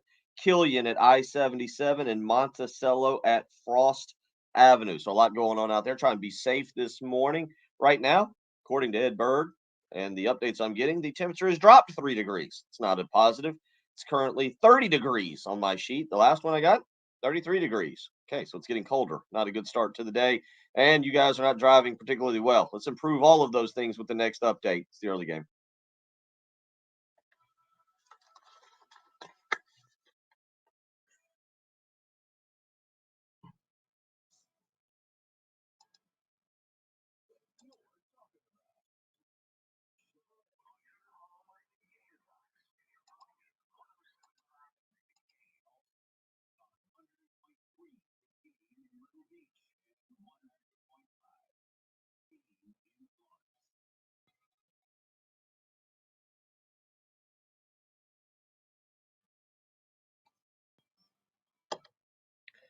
So the natural, I don't know how to get into this, but I think this is an interesting little development here as it pertains to quarterbacks more so than any other position.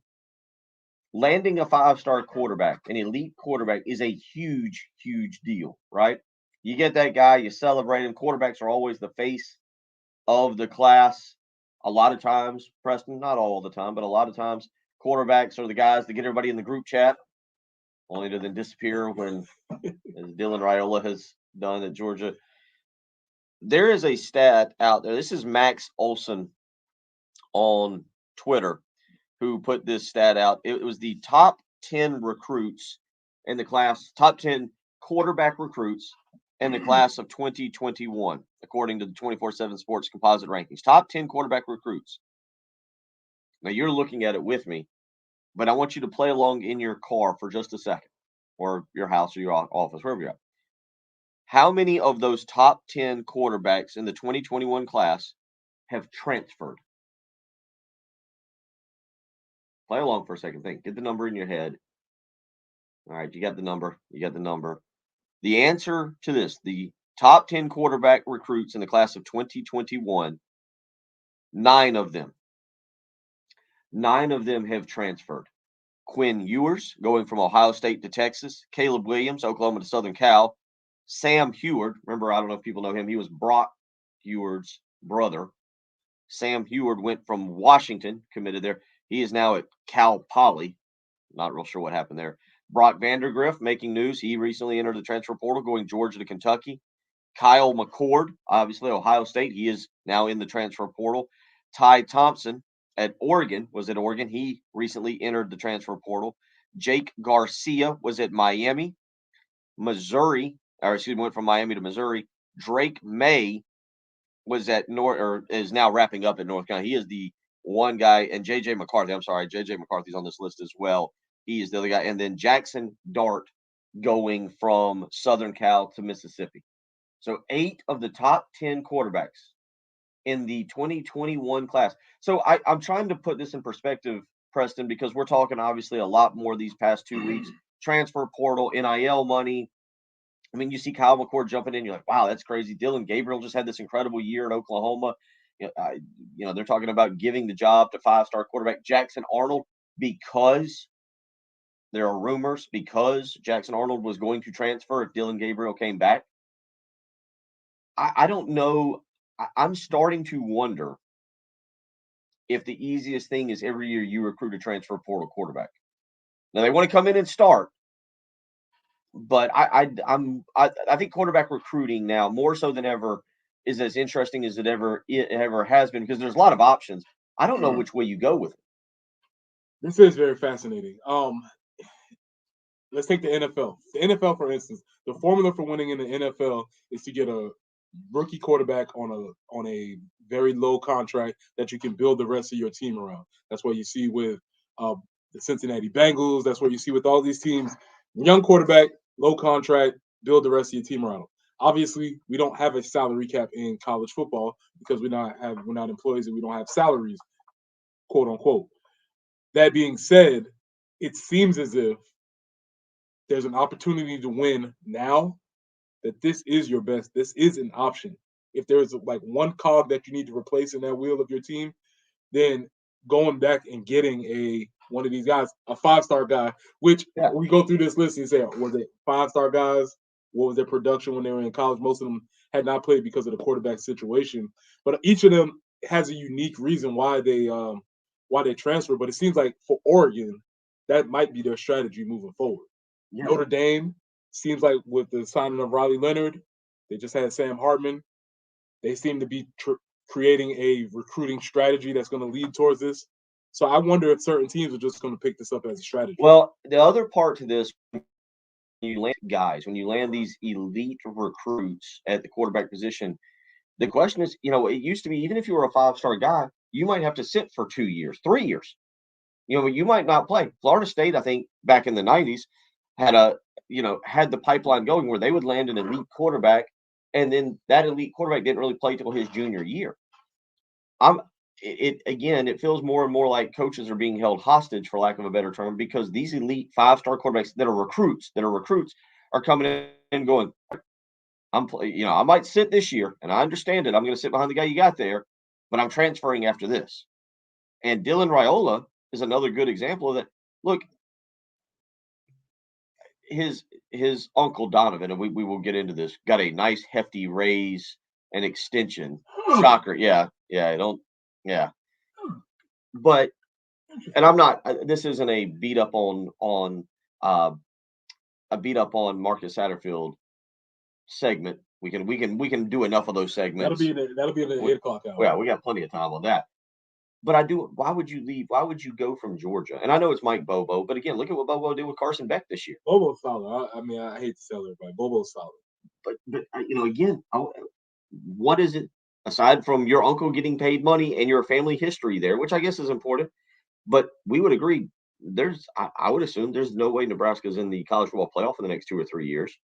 That's pretty. I would take that bet. I mean, that's with a 12-team playoff. Georgia will likely be there. Georgia will likely be a staple in that playoff 4, 5, 6, 7 years. As long as Kirby Smart's running that operation, Georgia will be there. So, Dylan Raiola could have easily looked at Mike Bobo and Kirby Smart and said, look, I'll sit behind Carson Beck for 1 year, but after that, it's my job or else I'm transferring. I'm wondering what the value is of now trying to get these guys and almost promising them to keep them around. Well, again, like I said, the quarterback market, this goes all the way back down into high schools. You hear a lot of these same conversations with quarterbacks transferring high schools. You have these specialized quarterback camps, the Elite 11, all these different types of things. And then the timeline has been shifted forward. If you're telling me that I need to graduate early so I can get on campus in January and go to spring practice and all this, I feel like I'm a part of the team. Why do I need to wait if I'm here? Especially if I'm out here and I see the way I throw a ball and I see the way the guy that's supposedly ahead of me, the way he throws the ball, and I feel like I can compete. Why do I need to stay here? And so as we've moved the timeline up and expected these kids to be college ready sooner, of course they're going to want the spoils of being in college. They're not going to sit for longer. This is a product of the system that we have absolutely created. Just listen to some of these, so just to go through. Dylan Raiola would have likely had to sit for a year. Now he's talking about going to Nebraska, where he would probably start instantly. DJ Lagway is the number 2 quarterback in the class. He's going to Florida if he stays committed to Florida. He's from Willis, Texas. Graham Mertz, I would assume that he's saying, I haven't seen what Graham Mertz is going to do just yet. I think he still has 1 year of eligibility left. Again, the COVID thing throws me completely off. But I'm assuming Lagway's going, I'll give you 1 year and then I'm starting my second year. Julian Sayin, the number 3 quarterback, is going to Alabama. And that, to me, Alabama still is the only program in the country who can recruit an elite top-level quarterback and say, you're sitting for as long as we want you to sit, buddy. There's nothing you can, Ty Simpson is a big-time quarterback there. He's down the depth chart. I don't see him transferring out. Alabama, Tyler Buckner, which was a funny story as we talked about. He entered the transfer portal, just not for football. Got in for lacrosse. Okay, that's a new one. But Alabama's the other one. Luke Kromhock, I believe is how you say his name, out of Savannah, Georgia. He's committed to Florida State. Well, guess who Florida State was just deemed to not have backups worthy of getting them into the college football playoff with that defense. So I'm assuming this 6'4", 200-pound kid, Luke, again, Kromhock, I believe is how you say it, is going to be the starter next year. And he's assuming that for sure. Again, CJ Carr is going to Notre Dame, and I'm guessing he's the number 5 quarterback. I'm guessing he goes, well, I'll sit behind Riley Leonard for a year, and then it's my job. Yeah, until we bring in the next guy. Aaron Noland, number 6, he's going to Ohio State. And Ohio State right now needs quarterbacks. You just look at these, you look at what these guys are doing, and it's very interesting to see. I think quarterbacks now maybe having more power to go to a coach and go, look, I'll give you 1 year. I'm going to learn the system in 1 year, and then my sophomore year, I start. And I don't know if you follow that path or if you can go out there and get a high-profile recruit, because, again, Quinn Ewers is transferred. He pretty good quarterback in the college football playoff. Caleb Williams won a Heisman. Sam Hewitt fell off the map there. Brock Vandergriff, we'll see what he does at Kentucky. J.J. McCarthy has obviously gotten Michigan into, but he's stuck around. He's gotten them into the college football playoff. Kyle McCord, we'll see how he does. He had Ohio State on the verge of a college football playoff this past season. Ty Thompson hasn't done anything at Oregon just yet. Jake Garcia will be the next guy for Drinkowitz there at Missouri. Drake May be a top pick in the Jackson Dart 10-2 season there at Mississippi. It's very interesting how you recruit quarterbacks now, in my opinion. Yeah, you have to figure out your roster. I think each team is going to develop a strategy. Some teams are going to be teams that develop quarterbacks. Some teams are going to be guys that go out and get a quarterback out of the portal, and probably will depend on where you are as far as the situation. And that's why South Carolina, we keep bringing this back of what South Carolina is. We are in an interesting point where South Carolina staff did not have a successful season. They need to be successful next year. Do they have the time to develop a quarterback? I don't know. I'll read you some text when we come back, and we'll kind of debate that a little bit. You're listening to Preston Thorne, Bill Gunner, producer Ed Bird. It's the early game.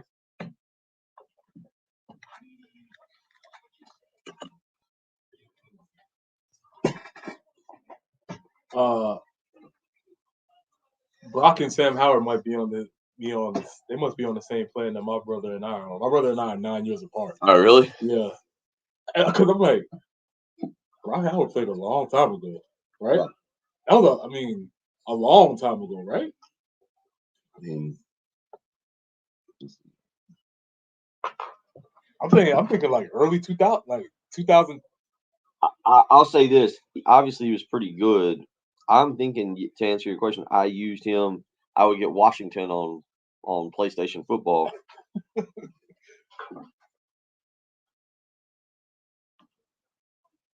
Like 2010? No, 05? no. Okay.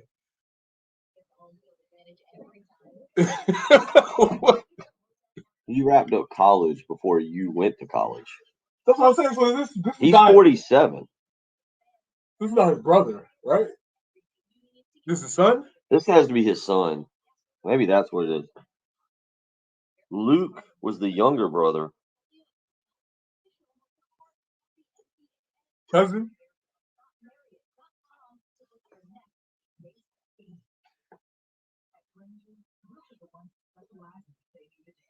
I mean, he was born in 76. So this is not. That's what I was thinking. I was like, hold on a second. I don't think this is right.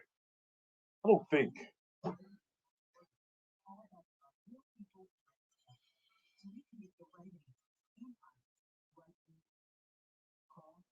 He is the son of former. He is the son of Damian Eward. Damon, yes. He was. Is that the one that was at North Carolina? That was Luke.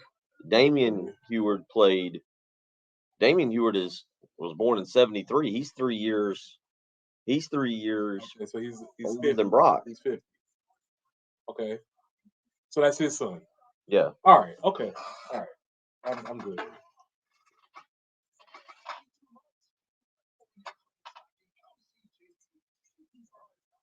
Damian Eward actually ended up with a pretty long NFL career.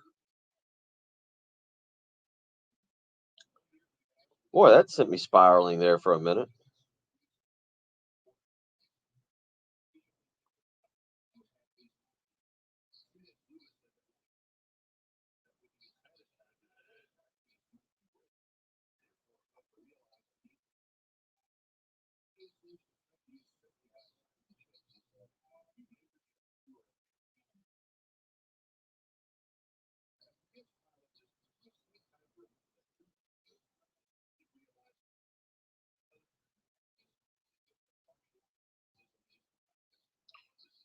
What's the name? Ray and Marianne?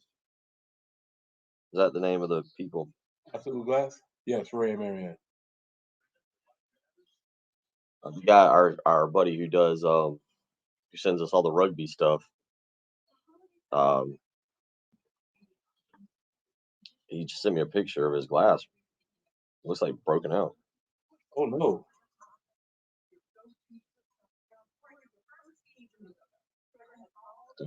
He asked what the company. I said, Absolute Glass, Ray and Marianne. Tell them Preston sent me.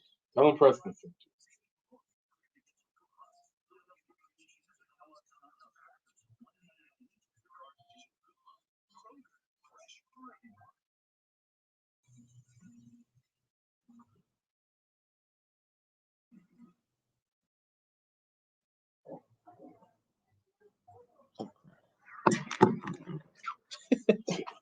So you had, Yeah, I'm not used to.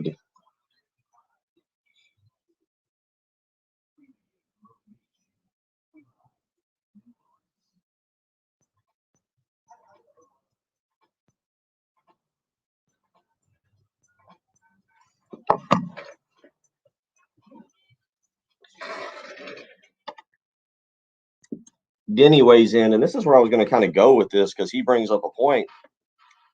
He says, do you think high school quarterbacks will start going where they can play right away with a plan to transfer when the time is right? unintended consequences. Yes, that might be something that happens. I don't know. I mean, I do think quarterback recruiting is changing drastically, and it's an unintended consequence. And I don't know if it's something we're paying attention to. And Neil weighs in and says, why spend time, money, and energy into getting a quarterback on campus, trying to develop them and take a chance they may leave when you can just go get a guy out of the portal who's already been through the process? Yes, I understand the premise of that concept, but what happens is if you can't keep a guy, you probably can't get a guy either. So don't think that just because you can't just go into the portal and get anybody. So for instance, the kid from Duke, what's his name again? Riley Leonard. Riley Leonard. He was in the portal, but he was in the portal as non-contact. So any school that just thinks, well, we just can just get a Riley Leonard, you probably can't because they're going to have their pick of the litter also. So there's going to be certain schools that you will still have to develop because you won't be on the top of anybody's pick to just go and pluck somebody out the portal. 803-404-6100. A couple of you weighing in. I'll get to some of these. Our buddy Courtney Levitt weighing in, Richard weighing in. I'll get to some of these. But real quick, I want to go back to this. And here's the other part about going to the portal. I'm under the assumption, and I believe you would be too, and I believe the majority of you listening is that any quarterback transferring is expecting or going to a coach and saying, I'm going to start, right? Yeah. And I bring this up because yesterday, according to Brad Crawford and a few other outlets, South Carolina hosted former Vanderbilt quarterback A.J. Swann. Swann's got a similar skill set in terms of, I think, being right now better prepared with his legs than his arm. He did have, I think it was 300-yard games this past season. But I bring that up because I look at A.J. Swann and I'm like, man, that's the perfect backup to help ease Dante Reno in this year, where you don't have to play Reno as a true freshman, to allow Lenora Sellers to be the starter and showcase what he can do, but have A.J. Swann as a capable backup. But that's the other thing about this. You're going to this A.J. Swann, or you're going into any quarterback, I would assume, and that quarterback's going to I don't know if they would use the word I want to be guaranteed a starting spot, because I think kids are smart enough. Most of them that are transferring have already heard we're going to come in. It's going to be an open competition. They know what that means. Yeah, they already know. And so to me, the whole quarterback situation and evolution of recruiting, developing, finding your quarterback, it's changing in front of our eyes, and I don't know where it's going. Yeah, as I said, the whole industry has been propped up. We're starting to see the endpoints of the industry that starts younger and younger and younger, whether it's quarterback training, quarterback specific camps, quarterback rankings at early ages. You ask any high school coaches in the state about quarterbacks specifically transferring schools and moving schools, that's going to be the position that most people are concerned with. And these are players that may never, ever play in college, but they're talking about it from a high school level. So, yeah, to your point, they've heard the open competition speech already. Now that they're transferring, they want to hear a little bit more as far as, you can't guarantee me, but what's the situation here? Again, I think it's really interesting to watch evolve both this year and moving forward, because, yeah, you go out and I don't know if people care that it takes time. I don't think people care that the fan base doesn't care about the expenses you might have to fly all over the country to recruit a quarterback. South Carolina's 2025 guy that they're recruiting hasn't committed yet. Ryan Montgomery from Findlay, Ohio. I mean, that's not just hop in the car and drive up to Rock Hill. Which, by the way, Bill, I said I was going to bring this up to you. You didn't know what I was going to say, but recruiting has changed drastically, because there was a time when maybe the coach, as in the head coach, would go on the visit. Maybe the position coach would go. But, Bill, I'm looking at these pictures. Why does everybody go to every visit? What is this? What's happening here? Show love. By the way, I completely started choking. The graham cracker, I am falling apart. I have tears in my eyes right now. Why do we? I see these recruiting visits, and I'm like, there's 6 coaches in this 1,200 square foot living room. Why are there so many people in this recruiting? There's 20 people here, and then not only do the coaches come, but then the families bring their families in. There's 20 people in these recruiting pictures. Thanksgiving dinner. What all are we over doing? again. What is happening? When did this? Can we just all agree, hey, man, the head coach goes, your position coach goes. Listen, they're not even going to talk to these other coaches the rest of the time. Sterling Lucas is there with some DB. He's like, man, I'm never going to even. What's up, bro? I'll never talk to you again. Why are so many coaches going on these visits? We talk about budgets and expenses. How much of this is just excess? What are we doing? Who was the Looney Tune coach? I might have been Will Muschamp for all I know, but basically had his entire staff write letters to, I want to say it was the Jimmy Clausen recruitment. It might have been, I can't remember, but some head coach had their entire staff. What are we doing? We'll get more into this as we roll along. Hour 3 on the way. Dude, all of a sudden, I couldn't breathe. You gotta fight through it. Yeah, I thought I could hang in there, and then I think I kind of opened, and that air hit my throat, and I was like, no, I'm done. I have to bring Dick in here every morning for you guys. Oh man. Tell you.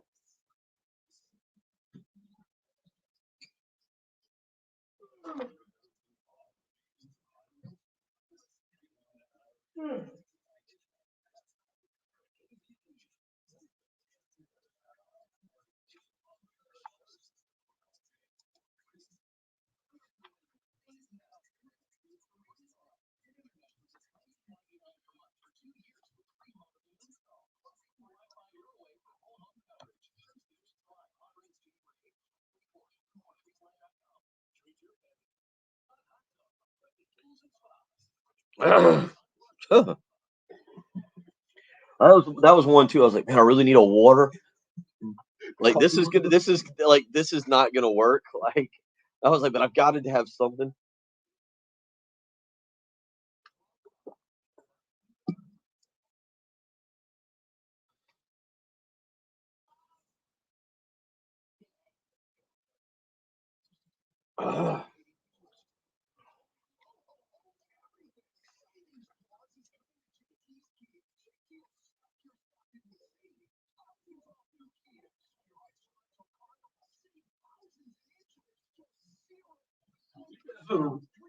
On the remote tomorrow, right? Mhm. Yes. Okay, I'll just text you the traffic. Yeah. Text the traffic or yeah. Yeah. Let me I'll send you the live reads early. I'll get those to you early. What's up? send me the live reads early and then because I'm guessing I think I saw it. I think Kendra's supposed to be there. Yeah, yeah. I mean if you want to text it, I'm trying to think of another way you could just I don't know if you copy and paste it from I'm somewhere. gonna try that with I can't do it. I'll try that. You can't copy and paste it. Like if I put you on our live stream and it's not that you would be seen. You can send it in a private message. I mean the traffic. Yeah, actually, Libraries. if we're friends on Facebook, you could actually, Messenger. I'm thinking Messenger. the text message is easy for the live reads because that's It's just the one. copy. You know, But if let you're me able see if I can figure it out. to go in here and If I copy and paste it, you want a messenger? either one would be fine. We'll work it out. I'm just thinking instead of you having to do your I thumbs know. there, I've already thought about the copy.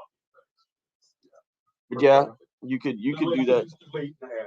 Oh, by the way, I talked to them about that again yesterday, and they should be able to flip you over right the first time. Shane's holding a Okay. baby in You his actually picture. talk.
playing in what's basically an exhibition game that does not have a lot of sway on legacy-wise. It's not going to be people remembering these types of games, even though DeCarron Jordan might disagree with that. That being said, the next frontier of opting out is when you're going to see people opting out of championships, playoff games, things of that nature. That's going to be when we start having these next conversations. Because I think we all agree that, okay, if there's not a lot of high stakes on the line, whatever, I may not like it, but they can opt out of those games. Where the conflict is going to come in is when a player or 2 or 10 start opting out of games that quote unquote matter. That's going to be the conversation piece. Let me pull this up. I was choking again. I've come apart. I don't know. I'm completely unglued here. But let me pull this back up because you bring up a good point. I don't know when we'll see players opting out of playoff games yet.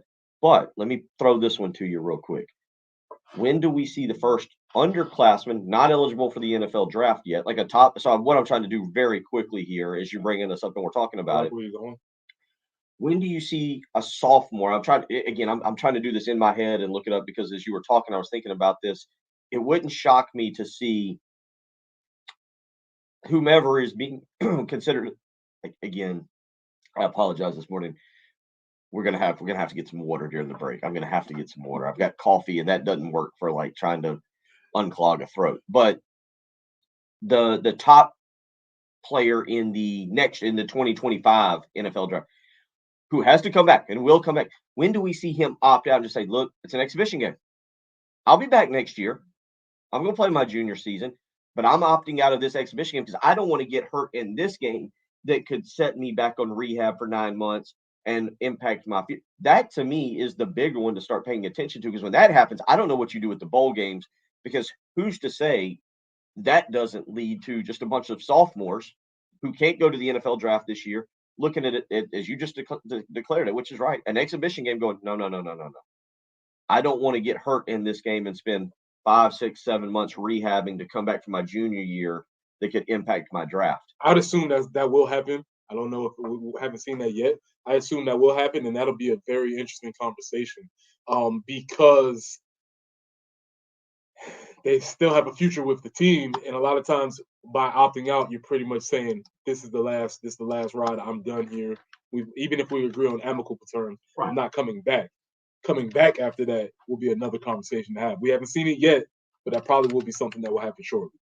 I'm trying to look for a list real quick. I'm sure I can pull up top sophomore football NCAA players.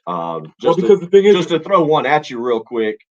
Just to throw one at you and say, well, you know, what if we saw this player this year? And one of y'all, somebody might have one out there and just be thinking of it quicker than I can. But that to me is the one where you go, ooh, when a sophomore starts opting out, some of that nature, that's where I think it's a little bit different. Well, you have to hold these two ideas in you have to hold these two ideas at the same time. We understand this concept. Everybody says football, every snap, every play is a risk. We understand that. And then we're going to ask the players to take another maybe quote-unquote unnecessary risk if there's not necessarily stakes on the line. And then we all at the same time. It's really interesting. We say there's too many bowls. Everybody goes to a bowl. But then when the player decides that he doesn't want to go to one of these bowls that we all say is meaningless, I disagree. But if you're saying the bowls are meaningless and then the player opts out of the bowl, how do you get upset at the player opting out of what you called a meaningless exhibition game? You kind of have to figure out where do we stand on these things, or are they just supposed to be there as a matter of duty? I don't know. This is a new thing. We're trying to figure this all out together, but we all have to sort of figure out what meaning we're going to ascribe to the bowls as we move forward, especially in the new world of the college football playoff. That to me, again, we're seeing everything. It goes back. We're talking about quarterback recruiting and how that's changing. I laugh, Preston, because it was so much more simple. Let's go back 30 years ago. Okay, 1993 bowl season. Let me just read you some of these bowls. This is the 93-94 season here as we kind of go through. You had the Alamo Bowl. That baby's still around. That thing's fighting. You know who played each other in the Alamo Bowl December 25th in 1993? Colorado and Fresno State. Okay. Liberty Bowl. That one's still around. Mm-hmm. Pretty cool. 1993, it was Louisville, and Michigan State. Those are not bad. The Copper Bowl. I don't know. It was played at Arizona Stadium in Tucson, the Copper Bowl. Kansas State and Wyoming. By the way, of these, let's see here. So there was that year, 93, 94, 1, 2, 3, 4, 5, 6, 7, 8, 9, 10, 11, 12, 13 bowl games. There was the bowl 13. Let me edit what I'm saying here. There was 13. I don't want to call them lesser bowl, because then you had the Bowl Coalition, which was Fiesta, Cotton, Orange, Sugar. Remember, Rose was not participating. Kids in the car. There was a day with the Rose Bowl, and they still do think themselves much higher and much mightier than all the other bowl games. But you had what was labeled as the Bowl Coalition, which was at that point considered the major games. Rose Bowl was again trying to be their own separate entity. So you had 13 regular bowl games, and then you had 6 Bowl Coalition games: Fiesta Bowl, Cotton Bowl, Orange Bowl, Sugar Bowl, the always well-known John Hancock Bowl. How could we forget? Oklahoma and Texas Tech in that game. And then you had the Gator Bowl, Alabama and North Carolina that year, 30 years ago. The Sugar Bowl that year, Florida and West Virginia, 8:30, New Year's night was that game. The Orange Bowl that year, do you remember this one? This is the national championship game. A Heisman Trophy winner was playing in it. Florida State and Nebraska, number 1 versus number 2, 93-94. Florida State versus Nebraska there, 18-16. Florida State wins their national championship under Bobby Bowden. Cotton Bowl that year, Notre Dame and Texas A&M. Notre Dame 24-21. That was the team Lou Holtz. They beat Florida State up in South Bend earlier, or I should say late season, and then lost to Boston College on a last-second kick that knocked them out of the national championship. Fiesta Bowl that year, Arizona drilled Miami 29-0. That was your 6 Bowl Coalition games, but 13 regular bowls. And how many were we up to today? Do you know? Well, we couldn't find enough teams to play in all of them, so I know the answer is. What's the answer? 41. From 13 to 41? Well, 19 to 41. To 41. You know, we added essentially maybe like 0.7 bowls per year, and then we say and I'm sure somebody in '93 was complaining. I'm sure we can find some newspaper articles. There's too many bowls. None of these bowls count, or why do they even matter? Yes, there's a lot of bowls, and that's why we have to figure out what meaning do we ascribe to these things that didn't even exist forever. We're acting as if these institutions, as if the Gasparilla Bowl is some long-standing institution that can't be disrespected. It's not. It's a made-for-TV product, and maybe some players have seen it. Let me get to some of these text messages real quick, and we got to get to Thorns, Buds, and Roses. A much delayed Thorns, Buds, and Roses this week. But I think, and this is where, and I'm not blaming anybody, and I'm not trying to make fun of anybody. We're still having some issues understanding NIL. 2 people weigh in on this. William, and it might be the same one because I got an anonymous texter, but William on our live stream, and anonymous texter here says, if not part of the NIL deal now, is part of the deal a contract to play in every game in which you are physically able? Should that be in there? But then that's pay for play, because this texter weighs in. Thank you, 803-404-6100 Firehouse Subs. If NIL deals are contingent on playing in bowls, then that would throw a wrinkle in it. But that's pay for play. Yeah, so you can obviously, we might have to get our lawyers back to this conversation. I'm sure you could finagle the contract to say that the player has to be a representative on the field in an exhibition game after the season. I'm sure there's some way you can get that, but as it's currently stated, those 2 scenarios that those texters laid out, which make a lot of sense. Right. Make a lot of sense, and you're on point, but that's not the current system we're in right now. I have been told, I've obviously never seen the contract, that Quinn Ewers' contract at Ohio State stipulated performance. And I don't know if that's not to pay to play, but basically, and it makes sense. If he doesn't throw for, let's just, again, I'll throw out a number because it was some numbers were thrown at me when we were talking about Quinn Ewers transferring. If he didn't throw for 1,000 yards, or if he didn't throw for 10 touchdowns, then that factored into it, because that's performance based. And I get that. It's not necessarily paid to play, because if he doesn't throw for 1,000 yards, if he doesn't hit 10 touchdowns or 20 touchdowns, his market value is not as high. Assuming we're working in a market. Right. Assuming that.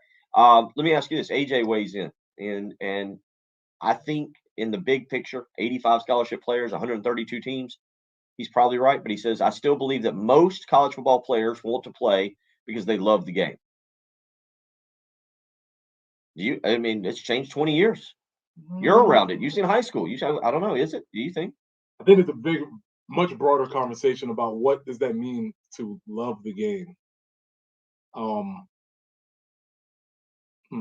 don't know. RJ weighs in. It's pay for play now. Just admit it. Stop using the term NIL. Even the Garnet Trust guys on your program admitted it. It is. It technically it is. That's what's happening, but it's not supposed to be. That's not how it's written. Technically, legally Juice Wells did nothing wrong this year. He didn't receive those endorsements to play football. He received them because he was good at football. He received them because he was a good spokesman, but he didn't receive those endorsements with the caveat that he has to play. That's pay for play. Now, is that what's happening? Are we seeing it in recruiting, or are we seeing it, or are players, just taking advantage of the situation? Well, it's both. I like how you said admit it, like we're the ones holding the secret. Hey man, I don't care. This is not my secret hold. I'm just making sure that we're all very clear on the definitions that we're using as we're moving forward and having these conversations. There's a lot. Pete weighs in. More likely to happen is that a freshman or sophomore opts out to enter the transfer portal. Well, CJ Stokes, former running back from Hammond, now at Michigan, going to the college football playoff. He just hopped into the portal. Now, to me, that's not. He wasn't playing. I don't even know if he had. I'll pull it up very quickly here. I don't know if he had a carry this past season at all. But is that opting out? Is that like he wasn't playing, and obviously he was behind Blake Corum and other wide receivers. Oklahoma just had a big offensive tackle enter into the portal. Who was a freshman. He played a lot last year, and he entered into the portal. So we'll see where that goes. Remember, there was conversation last year, and Shane put a very clean stop to it. Was some players were asking if they could enter the portal and still play in the bowl game. Oh, and they were like, no, you can't do that. Depending on what the situation is, some coaches might go case by case basis. I don't know. 803-404-6100. How you can wait. We'll come back. We'll get into some thorns, buds, and roses. You prepared? It's 2 days later. Pre-prepared. We got to reheat it. We'll fire it back throw it in the up. microwave. Put some water on it. Stir it up. It's ready to go. It's like this Christmas tree cake dip. It's always good. Somehow it's got that odd consistency. It's always good. 803-404-6100. You're listening to the early game.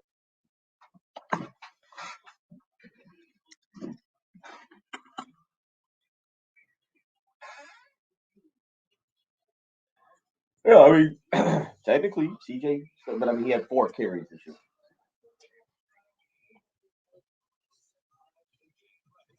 Jay will be here about a little bit after 9.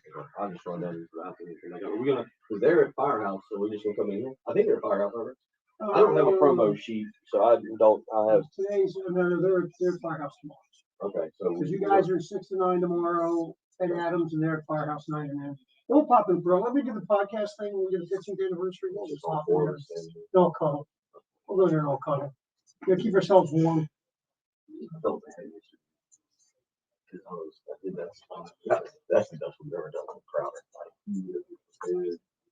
Jeff has good holding under there. He writes something that takes like almost an hour. Reminds me of Adam. That's a lot of And Logan was around one time. And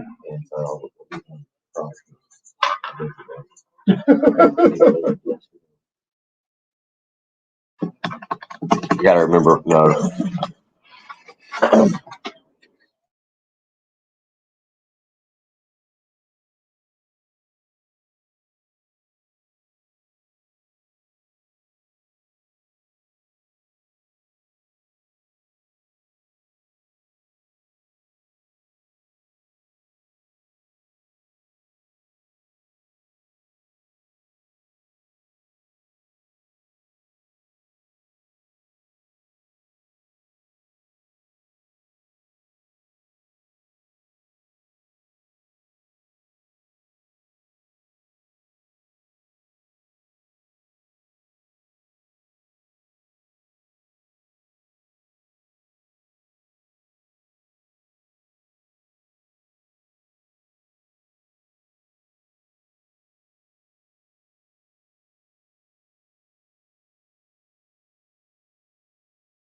was planted by Shohei Ohtani and the Los Angeles Dodgers. So let's see if this is a new thing as far as contracts are concerned.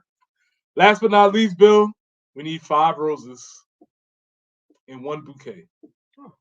Mm-hmm. We need bouquet is 12 roses? Yeah. Is that right? I think maybe Baker's dozen. We're gonna have a rose for each branch of our armed forces. Okay. We're gonna have a rose for everybody, so everybody gets a rose, even the Coast Guard. All right. Even y'all get one. But the bouquet is obviously for Army, who won the Army-Navy game by stopping one of my bigger thorns, which was the tush push. Yeah. Navy tried it from like the 4-yard line. I don't know what's going on with that. They got stopped. Last minute upset. Not an upset, but Army beats them again. And big shout out to all of those players, all of those people there. Shout out to the armed forces, the armed services. We appreciate all the work you do. That game is always exciting to watch, and it's been competitive in the last couple of years. So shout out to Army for that. You all get the bouquet of roses this year. That was a fun game to watch. It was. I feel like we all say the same thing. Like, oh, you love this game. It's sentimental value. And I don't know if people really mean that or they're just saying it. It's a little bit of posturing up there. I always feel bad for the team that loses. It's like you've let so many people down. Look, South Carolina lost to Clemson. They let a lot of people down.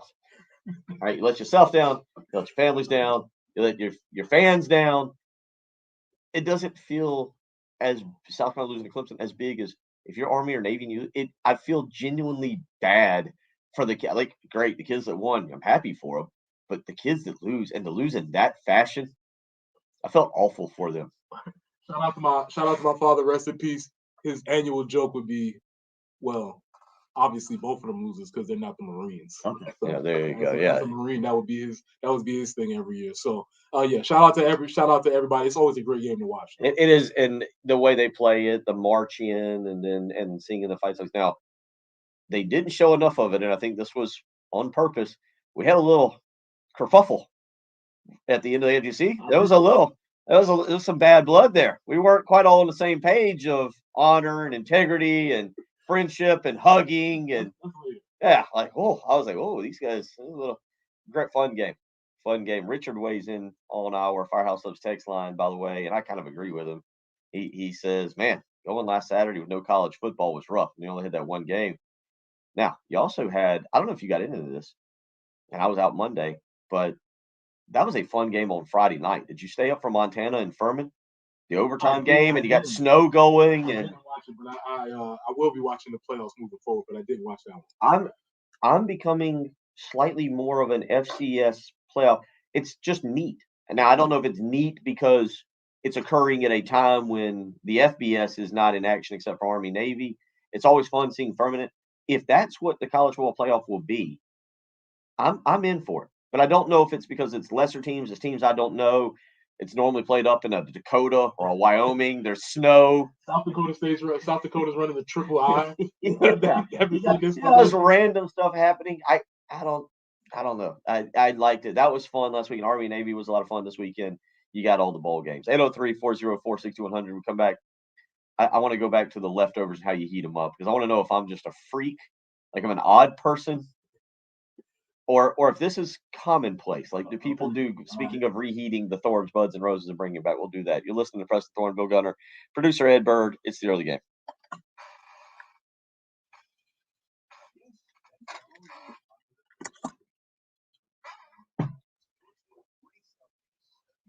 I guess I should get to this guy. Who's that? We've been on hold for 16 minutes.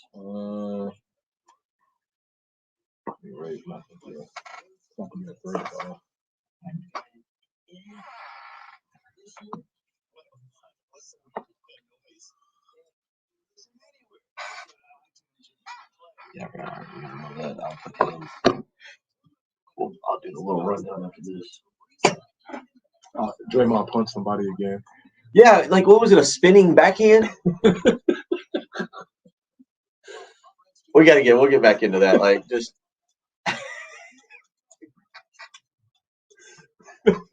You think anybody likes this guy? Everyone's like, man, God. But he does it like it's a regular human action. Like that's how we all turn around and just arms flailing like that's the thing about it is I'd like to hear Audie hear what he's saying. I wonder what he's saying because he can't be like, man, I was just spinning around like. He said he was just trying to sell the call, and it just. I would label him as the most uncoordinated person ever. Clearly. Yeah, like the time when he was just trying to step over him, and he just happened to step on his chest. How'd that happen? Time he was choking somebody out, he was just accidentally holding them back. Like, yeah. You think Steph Curry is like sitting between Draymond and Clay? Or? No, Chris Paul. Like, who's more annoying? Who's the most annoying person? Yeah, Steph Curry is like, man. He's like, Taylor Swift is right. Karma's a bitch. I won all those championships. Everybody thought my kid was cute. Now I'm stuck with these two. Like, I'm looking at you like, I hate both of these people.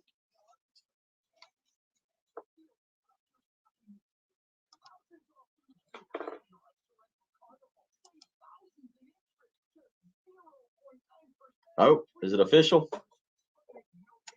Is it official? Are y'all telling me it was official that now Rocket has? I said at the beginning of the show we might have actual breaking news. We get to have some. Has Rocket made it official?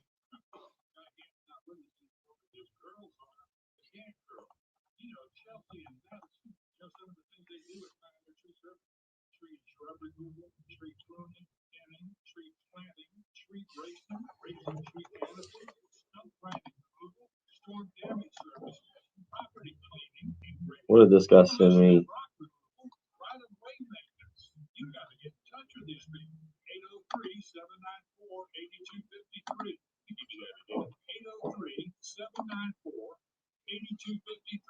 Call right now, get a free estimate. Most challenging jobs, Pioneer Tree Service. So you're going to want to call somebody you can trust.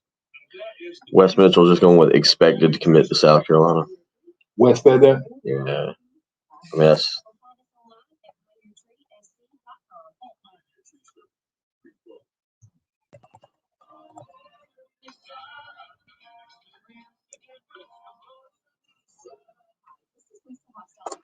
If you are a loved one or over 65 and haven't completed a long-term care planning consultation, did you know that if you are Hey, are these two recs you just gave me, Ed? only $2,000 Are these two recs the only two, or is that in addition to the other ones? Or is this the only two ones right now? Okay, so you just. Okay, sounds good. Yep. Okay, good deal.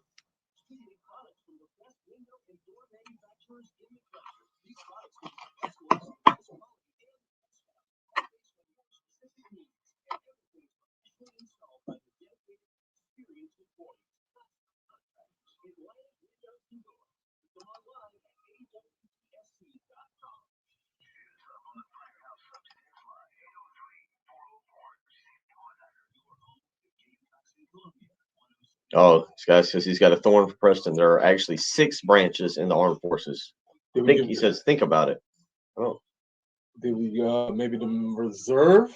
Maybe, I don't know. Got the Army, Navy, Marines, Air Force, Coast Guard.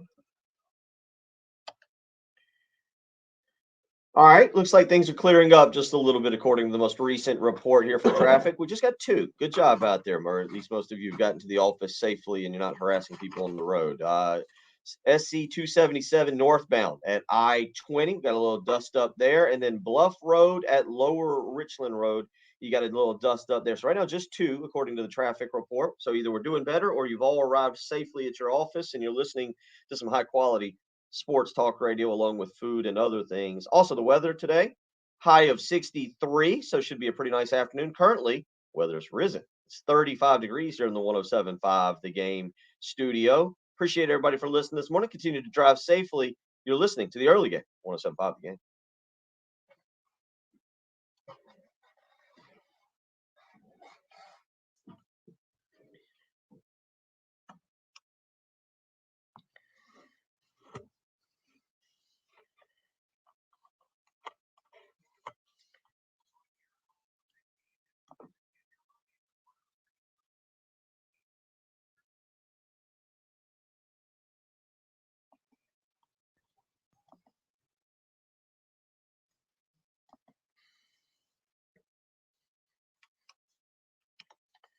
I am efforting here on the internet because several of y'all are weighing in. We are keeping an eye. We were excited. We were thrilled. We were hoping that once again during this radio program between 6 a.m. and 9 a.m., Rocket Sanders would make it official and we could do our official breaking news dance when Wes Mitchell or J.C. Sherber or Chris Clark all reported it. Wes Mitchell has put out, I'm just going to read the headline, but he has put out that Rocket Sanders expected, has not officially committed yet. I've got some text messages coming in, some people on our live stream. Rocket Sanders, this is J.C. Sherber putting out last night, basically the same thing. Wes Mitchell following up. Nothing is official yet, and I'm not even sure, quite frankly. I think most of you would start to agree. I don't think anything's official until he carries the ball against Old Dominion on August 31st. So you see them at Bernie's. Yeah. You see him at Bernie's or Bojangles. It's not official. Get one of the internet guys down to Bernie's and see it. But at least as it says, there was a second welcome home from Shane Beamer last night. A lot of people expecting that to be Rocket Sanders. But as I sit here, I was scouring Twitter very quickly and looking through the message boards. Nothing is official, but again, Wes Mitchell of Gamecock Central has put out that Rocket Sanders expected to commit to South Carolina. So you can continue refreshing the bigspur.com and Gamecock Central all day or doing Twitter and waiting for the official. I'm guessing this does bother me, Preston. This is my thorn. You get one commitment, man. New graphics, new pictures. You get one. Your high school. I actually understood LeBron James back in the day doing that dumb bleeping television show because I got it. He never got to have that moment of, because he made that thing. Number one, he made it all about him, with not a shocker there, but he made it like a college recruitment. He had 5 official visits. Remember, he visited. That's so stupid, but I understood it because that is a really cool thing for an elite recruit. And then you have your commitment ceremony, and he didn't do that. Maybe he should have done it just for the heck of it. Told Ohio State, "Hey, I'm going pro, but I'm going to at least do this. Take my 5 visits, and then I'm going to commit to you, but I'm not coming. I'm going pro."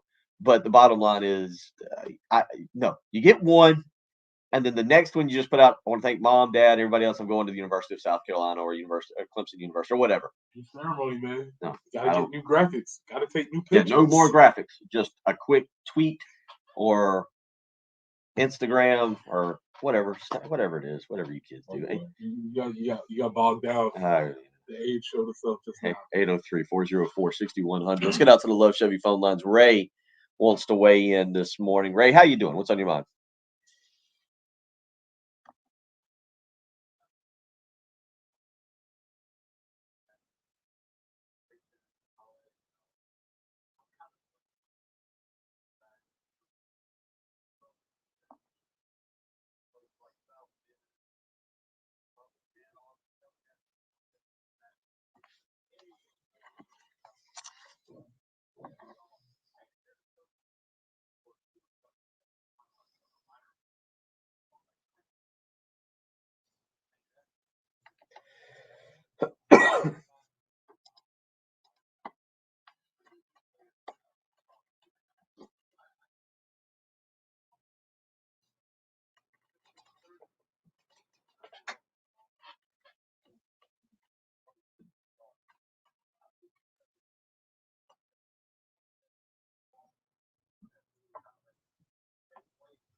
Appreciate it. Well, yeah. So Stoops is just going to be able to point to Will Levis. Mark Stoops, by the way. He said Mark Stoops. Bob Stoops is happy with his own. I think he's got tequila or vodka. I can't remember what he's selling. Anyway, he's happy.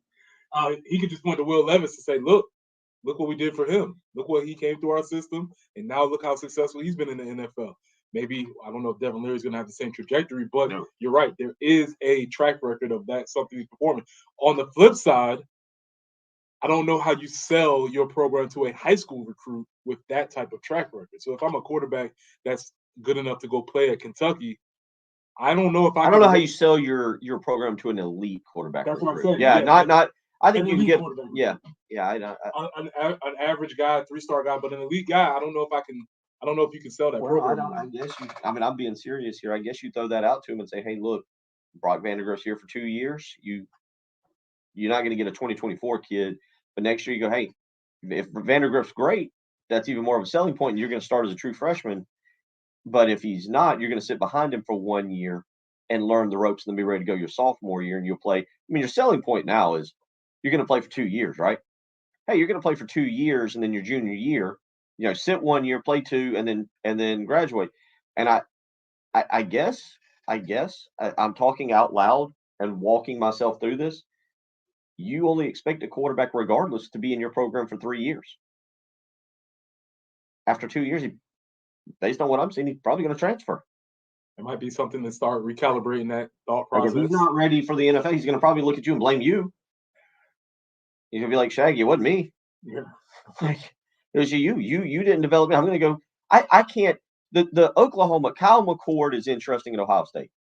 The Dylan Gabriel situation at Oklahoma blows my mind even more, because there are rumors, again, the coaches aren't going to talk about it, so you can't get the actual answer, but there are rumors that essentially Oklahoma looked at Dylan Gabriel and said, despite everything he's done, he's been good for them. I mean, he's been really good. And they looked at him like, sorry, man, you need to move on. They actually may have told him to move on because they want to go to their 5-star dude, Jackson Arnold, because they didn't want to lose Jackson Arnold for 2 or 3 years. Like, they looked at the big picture here and said, hey, we want to keep Jackson Arnold around for 2 years. We're only getting 1 year of Dylan Gabriel. We're going to move on. Maybe they just looked at it and said, well, Jackson Arnold's better and he's ready to go next year. Jackson Arnold this year, 18 of 24, 2 touchdowns. I mean, didn't throw much, but Dylan Gabriel, 3,600 yards, Preston, 30 touchdowns, 6 interceptions.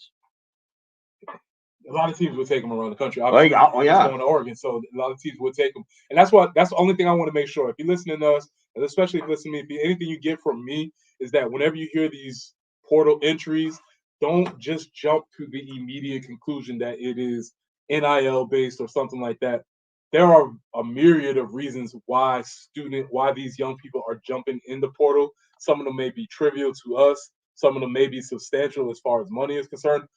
But I would just relax on assuming that we know why, because there may be situations like this where coaches are advising them that there might be situations. There might be situations where players want to get an actual grad degree from another school. Might be another situation where the kid just say, hey, man, I'm from this place. I've lived here all my life. I have an opportunity to go to college, do other things in another place. Maybe I want to do that.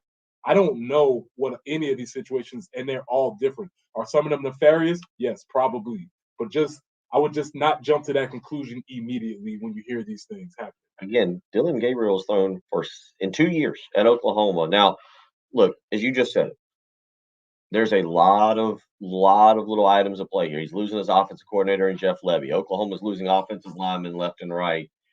There's a lot of things. Maybe he got shoved up. This might have been Dylan Gabriel looking around being, this has nothing to do with NIL money. This isn't the best situation for me. But listen to the numbers again. In 2 years, as starter at Oklahoma, 55 touchdowns and 12 interceptions. 55 touchdowns, 12 interceptions. In 2 years at Oklahoma, Dylan Gabriel has thrown for 6,828 yards. 6,828 yards, 55 touchdowns. He's completed an average of about 65% of his passes.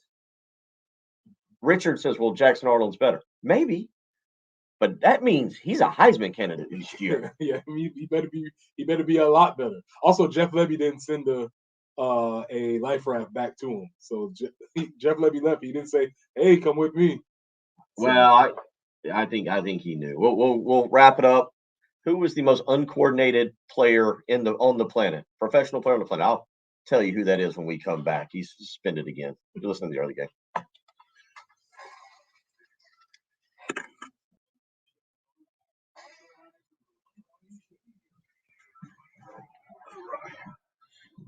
So from Terry. He said to give away 2 tickets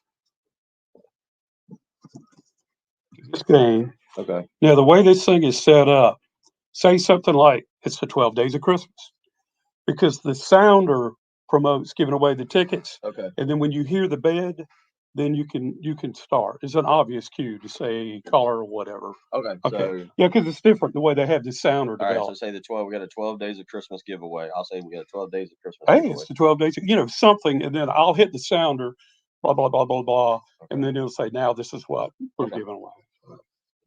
Yeah, it's a little different than what we normally. Okay. Cool, man.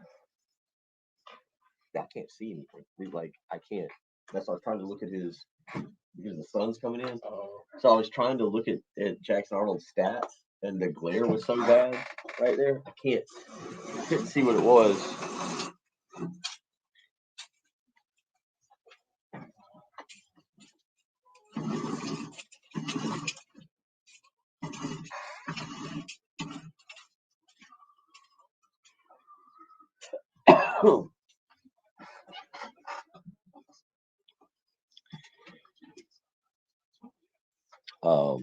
You want something wild?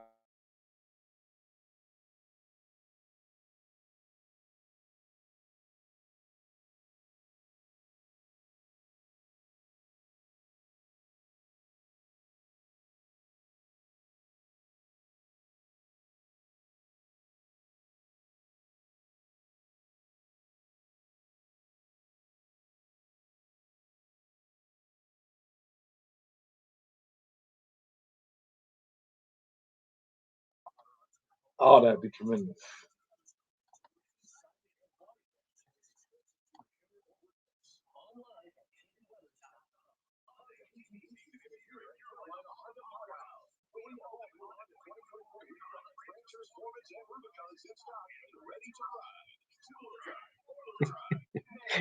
These little gifs of the Office were they just crack me up every time. That one, the two that cracked me was anything from The Office, and then the one of Chris Farley in the green jacket. I don't know what it's from or if it's real. Where he's like looking, it looks like he's at an awards announcement. He's about to win the award. He's all smiling, and then his face. Have you ever seen that one? That one cracks me up every time. Jung Ho Lee. Yeah, he might be all right. He don't look like Otani.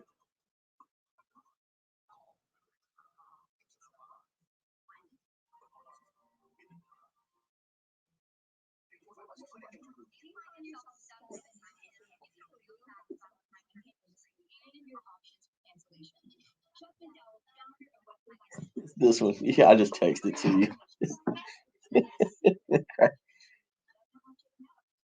It had gone through. Yeah, you could always use that one. Like, yeah, there you go. Oh,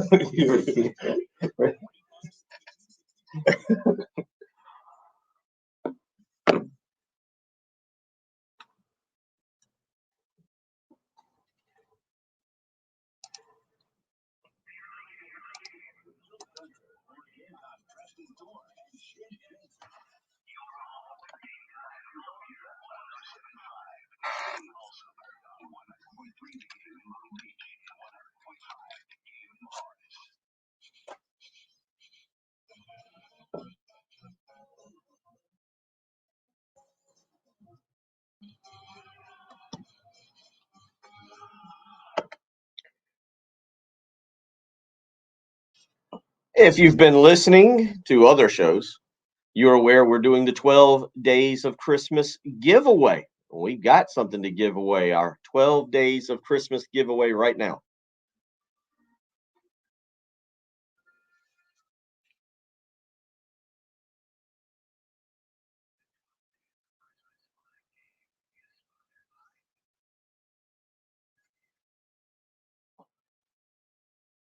Hey, how about this? 2 basketball tickets to the Winthrop game next Tuesday night. The Gamecocks, University of South Carolina Gamecocks, Lamont Paris, set to be on with us tomorrow morning at 8:30. His team, they do play this coming Saturday, but we're giving you right now a pair of tickets to next week's Winthrop game, Tuesday night, December the 19th, 803-404-6100. Again, that's 803-404-6100. I'll tell you what, producer Ed will take caller number 4. Caller number 4 right now, 803-404-6100. How you can win yourself a pair of tickets to next Tuesday night's basketball game, Colonial Life Arena, Lamont Paris, and the Gamecocks will take on Winthrop there. So you can get out, enjoy a little Christmas, and go catch the Gamecock basketball team. 803-404-6100. Caller number 4. We'll collect those on our 12 Days of Christmas giveaway. Pretty cool there. Speaking of basketball, 803-404-6100. We have breaking news.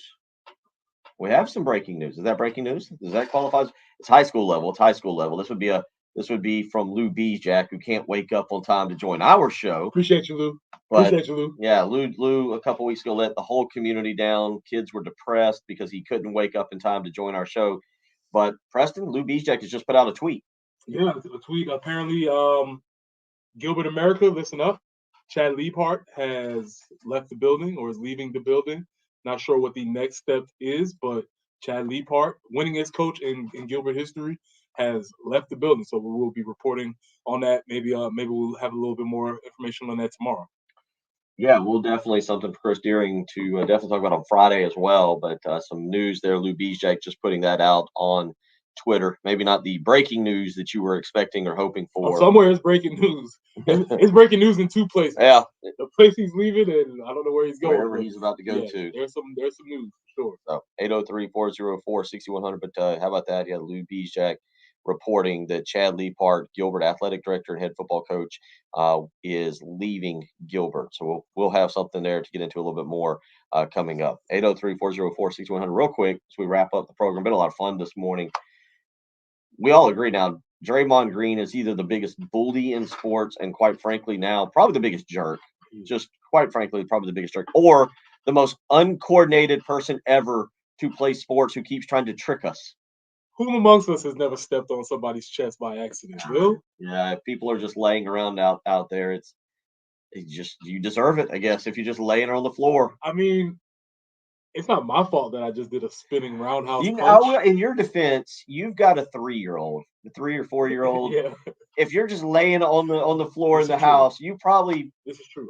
a lot of times, like, why you jumping on me like that? But yes, turn. But the key point you said, 4. 4. Yeah. Draymond is not 4. He is suspended again. Sometimes. He is suspended again last night, trying to sell a call.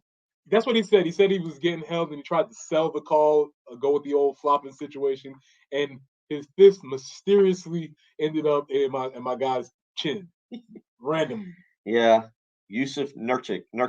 Sorry, Yusuf. It just takes one to the head last night. Lays flops around on the. He didn't flop. And then he in turn lays on the ground and flops.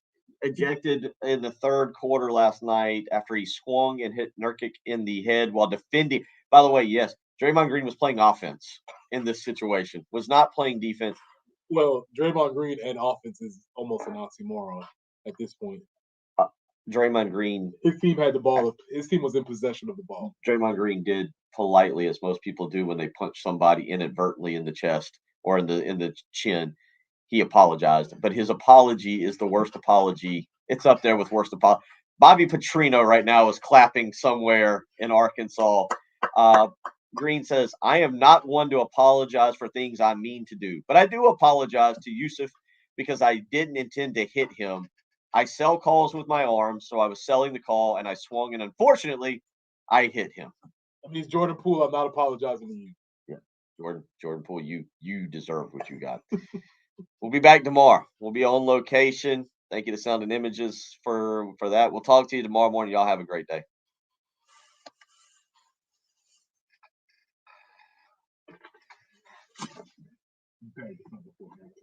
Hey, good news. The engineer has just walked in. Not here, but we did see him in the building. So I will hopefully I'll get a new cord tomorrow. I'll say the odds are slim. We'll see you in the morning. Y'all take care.